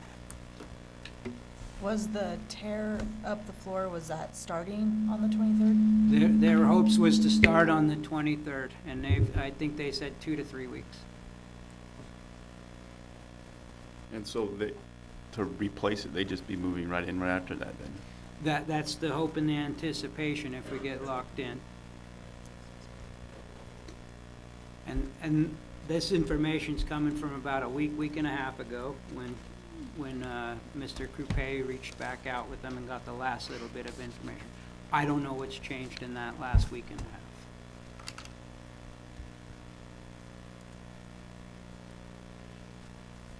So that's what we need to decide on now, to get the ball rolling. Is this something we need? I think they, Everyone votes on it. I think they should be included if you're considering the upgrade. I mean, it's pretty straightforward at 10,000 deductible for the like-minded, or as possible. It's when you're dipping into Mountain View, extra money. 'Cause I'd prefer that you guys made the motion though, whatever you decide. I can't make it. Well, I will make a motion that we approve the new gym floor, the VIP 2 system. I would like to look into getting specific costs on the upgrade and the paints and stuff, Okay, so that we know for sure what those costs are gonna be. say it again. Look into the, like, adding the 3-point lines that she was asking for. Look in those costs and see what those exactly are gonna add before we approve those, but. You bet. I'll second that. All in favor? Well, do you have a Yeah, question? No discussion too. Would those upgrades be your responsibility? Our money is not yet divided, so all of these projects that we have to pay for before the end of June are all of our money. Those are the facts as they exist, which is why I just asked about the last one. Not that I'm not for anybody doing anything, I'm just saying when we are deciding things that are happening before the end of June, we are talking about shared money.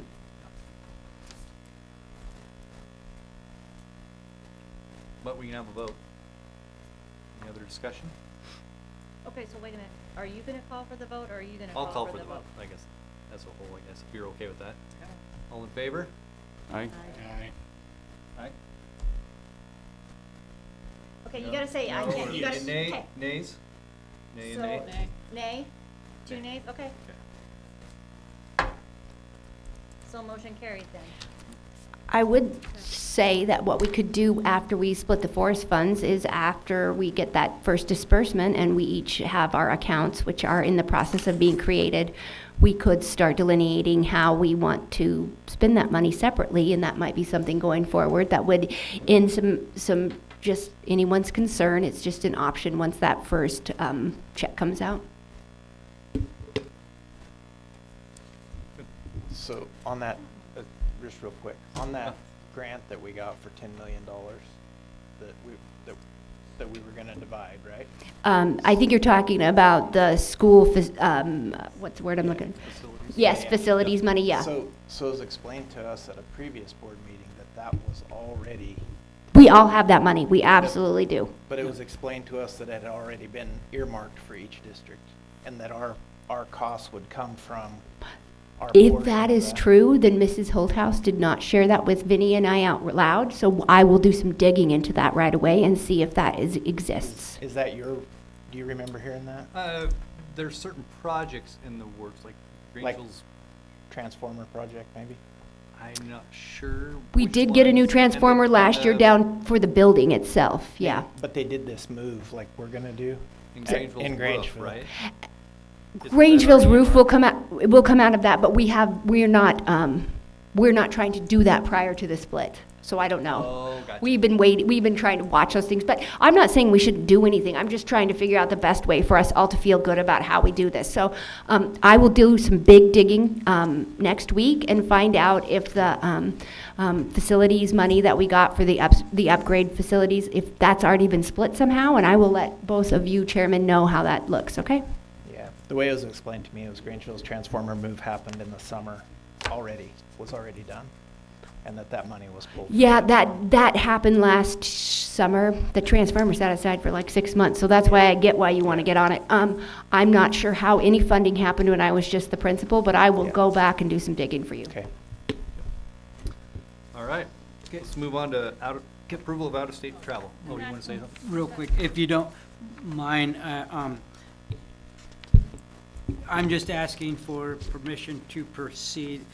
You did the abatement one, the air quality testing, it is covered by the insurance company, and their value is $7,600 reimbursement for air quality testing towards the abatement. Is that something this board approves, that I sign that paperwork, we pay the bill, and we get reimbursed for it? So, what are you asking for? 'Cause It's part of the floor project. but they made the motion to approve it, They approved this floor, okay? so this goes along with the asbestos and the floor plan. It's all at the same Oh, time. okay. It all happens So during is the. this still considered in that agenda item?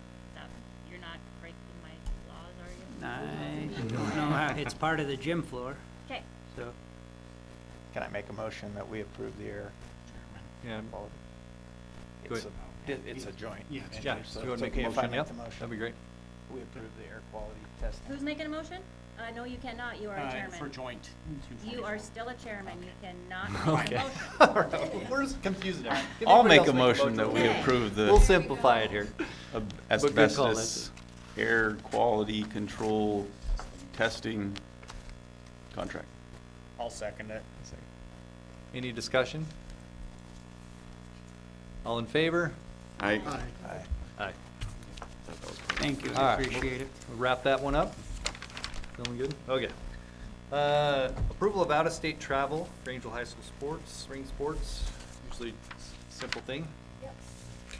They are included in your packet. It's simply to approve some out-of-state travel to a track meet. I believe it's in Asotin, and I'm supposed to ask if it goes out of state. I think there are 3 events that are in Washington, and then the rest of the sports schedules.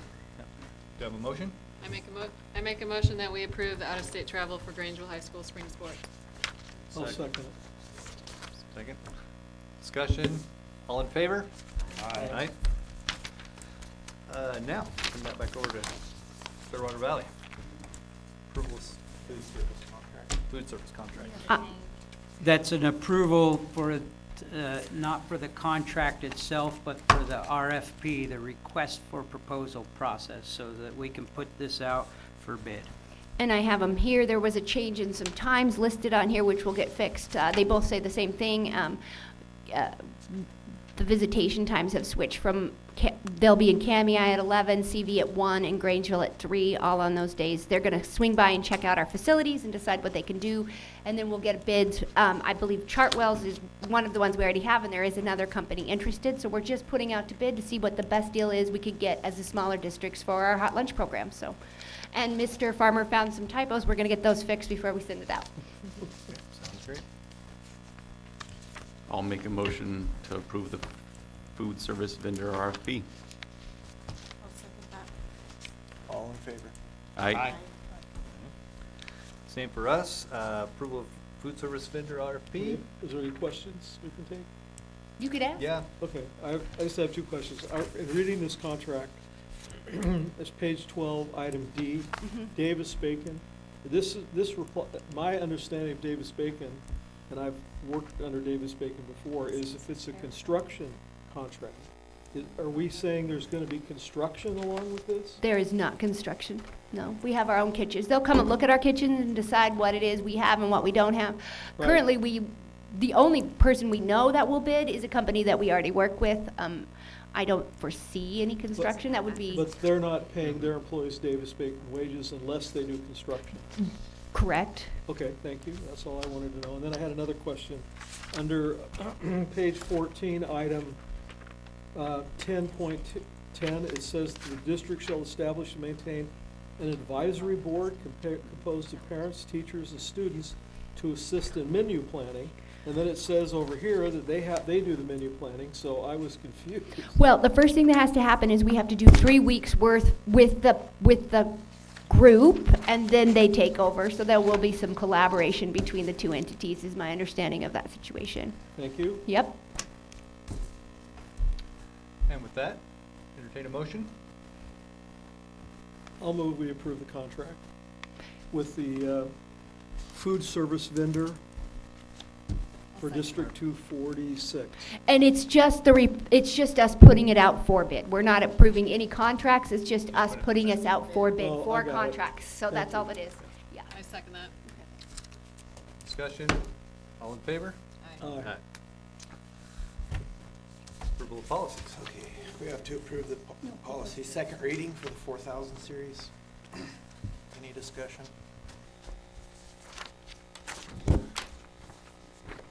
Motion?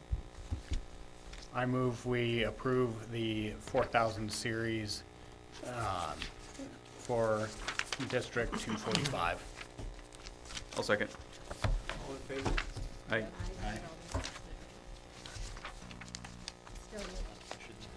Now, series 5,000 policies, I guess this is the first reading. Any discussion on those? Policy 5410. Clearwater Valley has less than 50 employees within a 75-mile radius.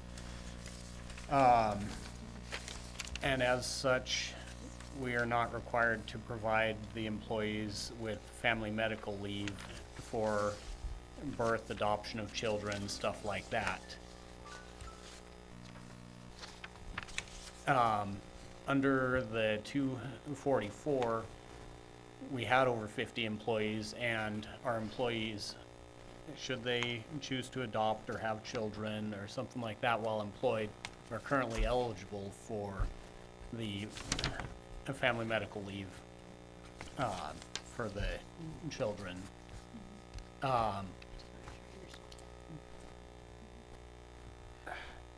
I guess, are you pulling up the 5410?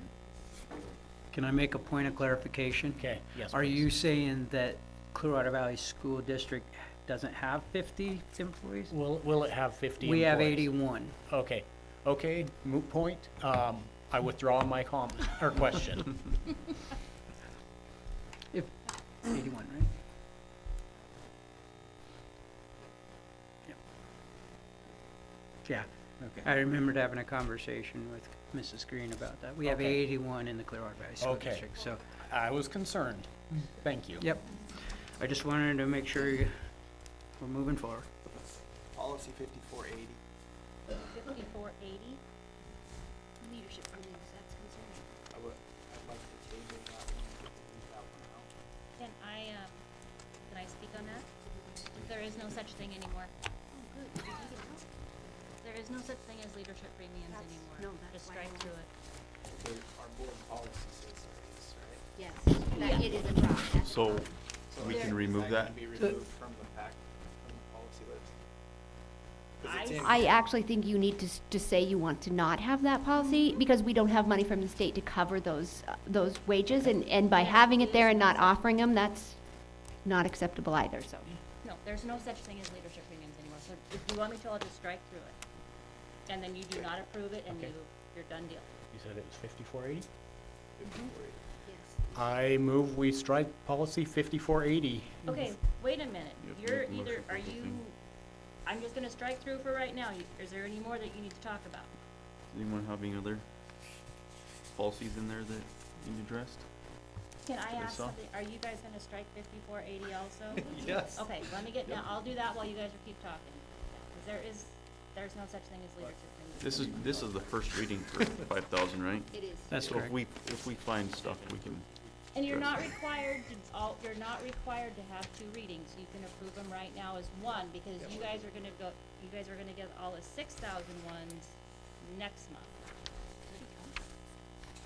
if there's nothing else, I'll make a motion that we approve policy series 5,000 with And the I strike removal that. of policy number 5480. I will second that motion. All in favor? Aye. Now, can I say something before you move on? At any time, you guys can look at a policy and say, I wanna bring that policy back. It doesn't matter. It could be in December, I wanna look at that policy again, see how to put back on the agenda. Thank you. So we're moving on to Series 4000, approval of policies. Everybody okay with that one?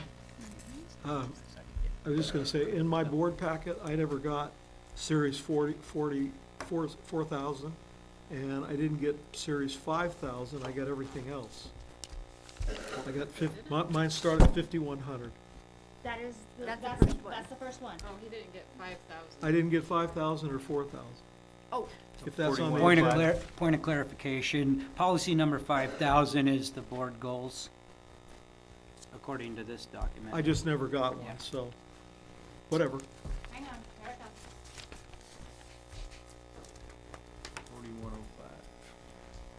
There's where I start right there. I went through every one of them. You did not get this one either? I did not get 4105 or 5,000. Hold on, Just letting you know. well, let's I get it. would like to see them, but hold on. She's got them. Open the book. And that Open the giant book. binder of fun.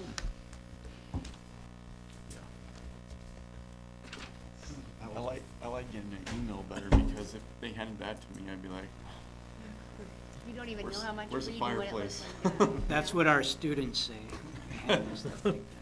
Are you serious? Uh-huh. Yeah, I just don't think it's really good. I'm gonna make a motion Here's that that we time Grange. eliminate all the policies and start over. from Okay, here's scratch. 5,000 Grangeville, that was in your packet. okay, thank you. And here's this one that was in the packet also.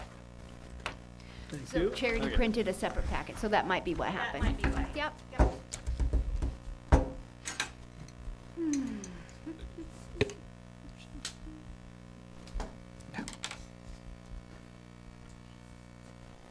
There's a lot of stuff in the register. Chance to look over that. That was fine.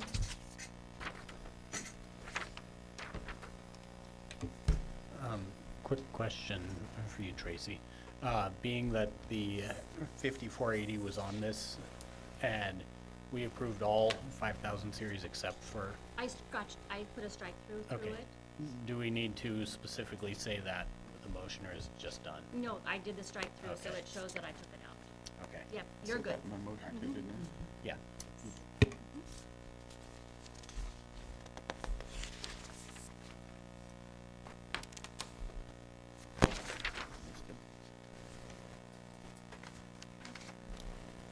Oh, we have a second, we're on the second reading of the fourth. Just the one. The one. So we're just, You, We're are you just- done? we're just looking at policy 4,000 really quick. 4105, are you okay with that? With what? 4105? Yes. I'd like to entertain a motion to approve. I make a motion that we approve 4105 for final reading. We have a second? So, All in favor? Aye. Now on to the 5,000 series. Anybody? I already struck through that one. Yep, 5140. If you're okay with striking that, that would be great to. 5480. I struck it. 480. Oh, 5480, sorry. 5480, Do you have any? Yeah. Is there any other objections that we want to I'll find it. There was revisit? tweak, I just like clarification on 5290. 5290. Yeah, yes, I do, 'cause I don't. I will always have one, so you guys can. Always.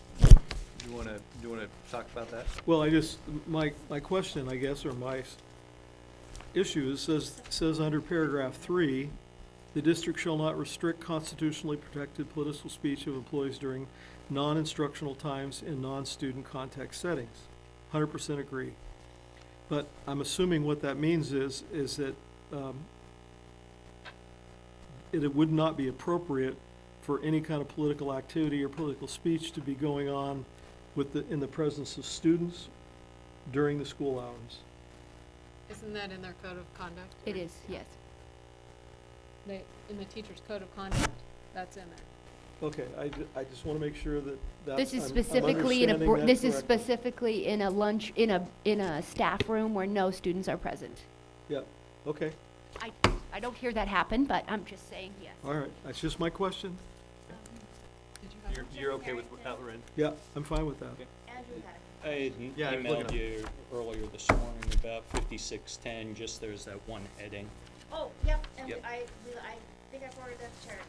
Or did you talk to Charity? I didn't talk to Charity Okay. since then, so it was just that 5610. I thought the See, right policy here. was marked as a Okay. CV policy, and Oh, in ours. saw that. it should be, I suppose, our policy if we're gonna adopt it, so. Okay, Yeah, and I said, I go, not a big deal, that's just a Did you have Okay, any with other? the typo correction. right No. here, Yep. this one right here. And No, for that any other was typos about like that, the it's not a asbestos problem to contract. correct those later, is it? Just, yep. I'll Please just do. email you whenever I find something.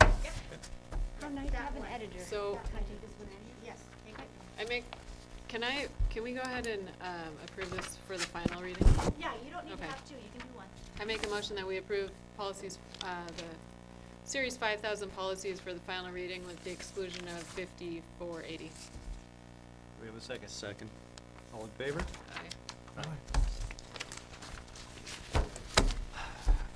Informational items.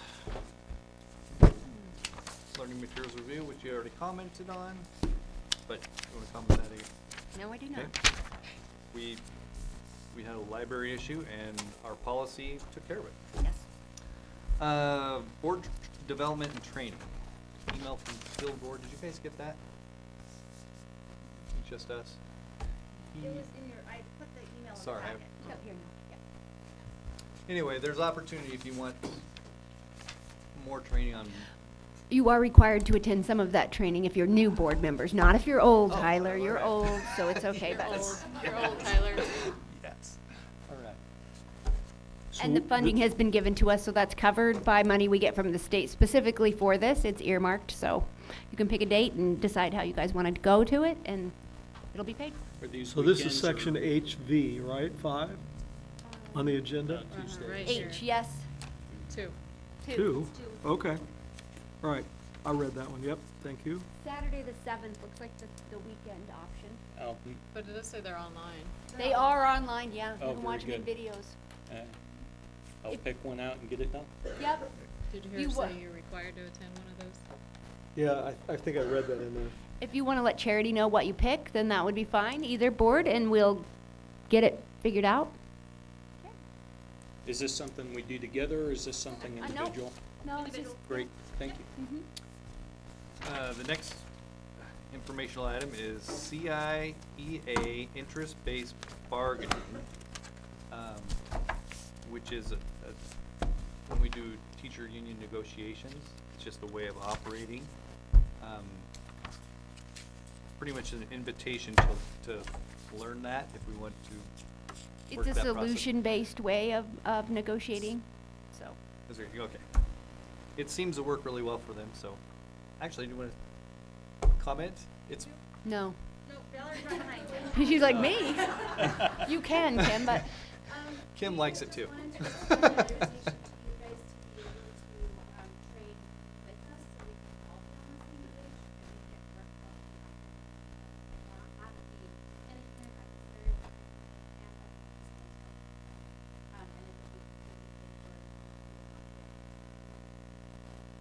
it'd take about 5 or 6 hours, Valerie. How long does that take?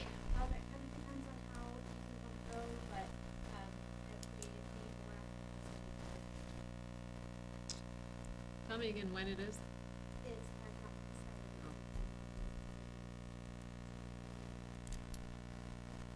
So we can, when would we need to make that decision?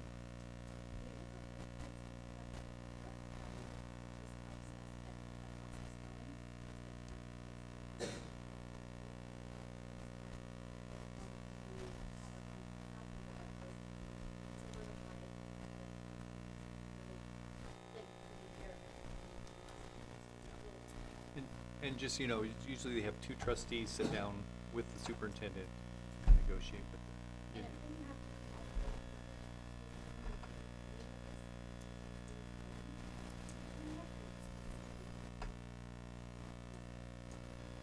We can only have 2 total, right? Unless I post for it. Right. Yeah, you can all go, I just need to post for it if you all go. Or if more than 3 go. So is this, Are we going somewhere to a class, or were we just meeting at, oh, So we really would be able to schedule just any day, location, time, et cetera? Great. In the past, Too we've bad. had it at the boardroom, and and we could each do our own with the trainers, or maybe all together. It depends on what you want. I don't know if we need to choose our reps at this point in time, so, This but keep that in information. mind, and we'll put that on the agenda next board meeting. Do you want, negotiators on the agenda next? Yes, Okay. yep.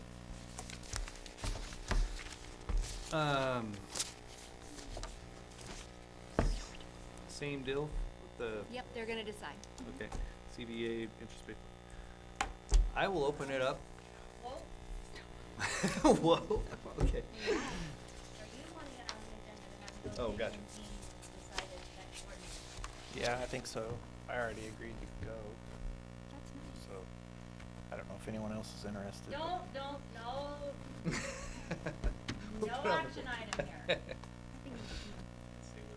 No, well, you can say you're interested, but you cannot decide who's going on at this point, because it's just an informational item. Right. We will all learn the rules. So we're good, and okay. Now, open it up to public discussion, comments, questions. Tracy, you got time? We get 10 minutes here. Make sure I get this. Any questions that we talked about tonight, or anything? Any concerns? Yeah.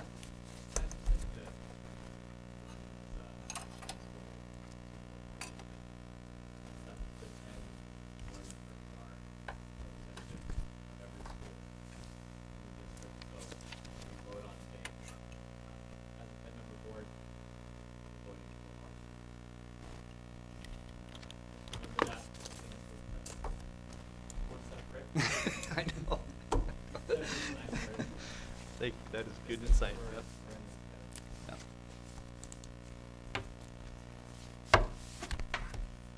That's good. Oh, hey, there you go.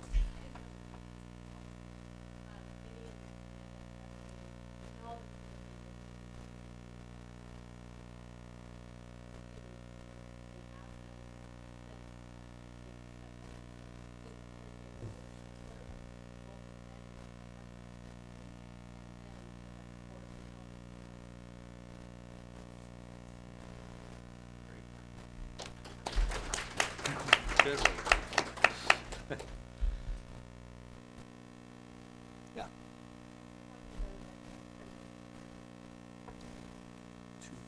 240, what was that again? One for structure. 54. Oh, yeah, yeah.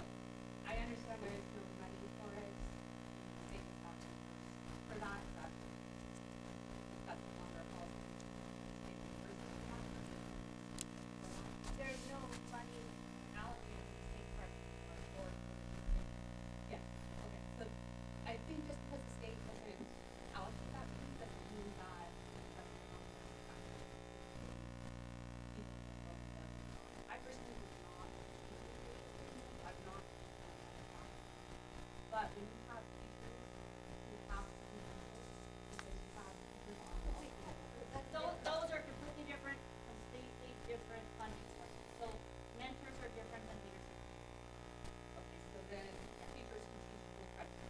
That's completely different than a leadership committee. That is where that money, where is the money coming from? Where is the policy? That money Yeah. comes from the school that they teach for. We pass that money through now. It goes straight to the teacher who teaches the dual credit course for a university. The money goes to them. I would offer though, and that is correct, the schools, and LCSE in particular, provides money based on the students in the class to the teacher.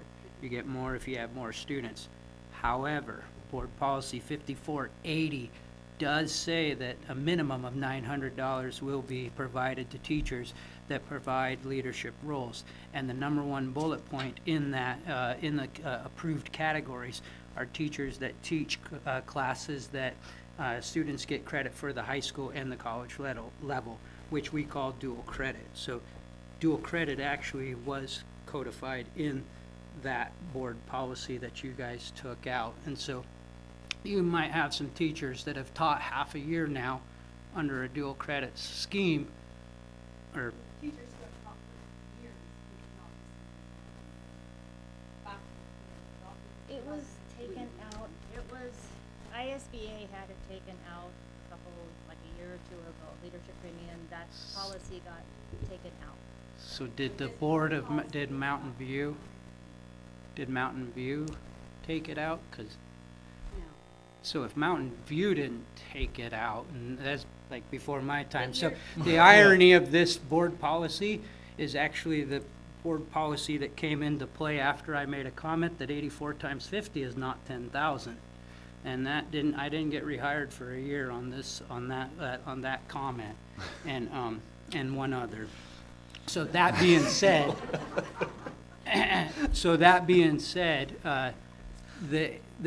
at that time, to back up in history, the state of Idaho provided they provided $850 per teacher. It was a district, you had to take the money all or nothing.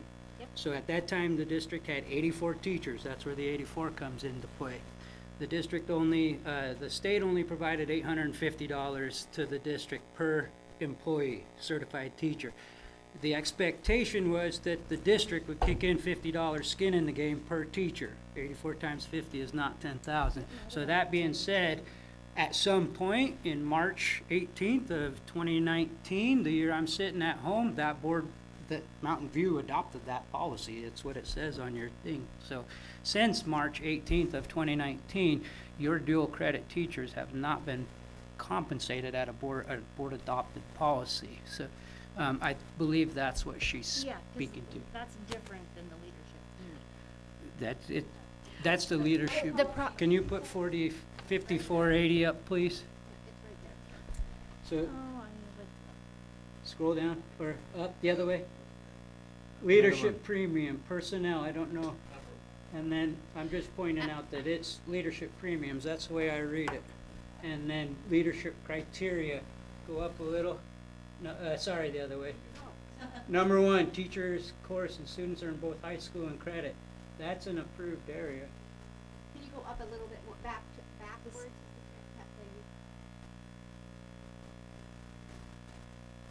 And my memory is that we had a superintendent who, and I don't know how this worked with policy, but that amount went to $500. Does anybody else remember that move? And that was 2 superintendents ago, maybe? And then also, we decided that there was only so many roles you could give out in your building. And so then we went to, I started asking last year, can I split the money among more than one person so that people who get this can get $100? So it has a nefarious history. I won't say that it doesn't, and I don't know that if we get rid of this one, we can't decide to do something different. And I would strongly recommend both districts look at a way to recognize greatness in their educators. That would be something we should look to. So I think that's what I'm asking for, is that just because the state does not allocate that money, doesn't mean that a policy shouldn't be developed and adopted to incentivize. We need to incentivize teachers to come to our area. They haven't been finding housing here, 2 years here. And we need to find a way to incentivize that and pay the teachers that are going to let them. Okay, but Diva, Great that's not comment. how I meant that to come across. What I meant that to come across was the state does not fund the word leadership premium anymore. Yeah. But That there are is- many roles and duties that are assigned in this policy that teachers are doing above and And I beyond. never said they weren't. Yeah. Yeah, I never did say they weren't. When we have money, Yeah. right? But I think, I'm with you. Reward people who do excel. And That's we great. were also doing the math on what LCSD were paying to the district, and it was not 100. For many years, we did not pass it through. It was a huge conversation piece in many board meetings as well, where LC would actually come to our meetings and say, you are one of the only schools who's not pushing this money forward to your teachers. Why are you doing that? We don't like it, and we would disregard it. We have righted that at least. It is being pushed through now, but it's still we still have work to do, right? So there, I mean, there's a discrepancy in what LCSC gave District 444 last year and what we gave this. I think it's divided by how many students you have in your class, and some teachers are receiving more than others. I think so some teachers might have got more of that than some other teachers. I think it's all being pushed through. But those teachers were paid $150. Not, Because they thought they were paid 50, they looked at their pay stubs, it was 150 for two different classes, two different amounts. So I just, a policy, I guess, that says. that would be news to me, but I'll look into that as well. How much time do we have? About a minute and a half. Minute and a half. One last comment? Yeah.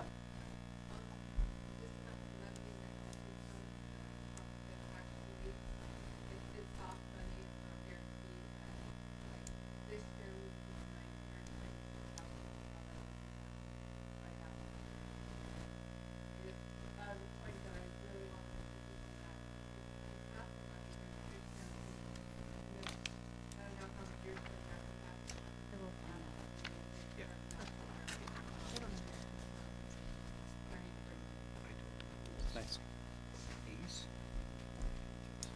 We're good? Motion to adjourn? Adjourn. I second that. All in favor? Aye. Right.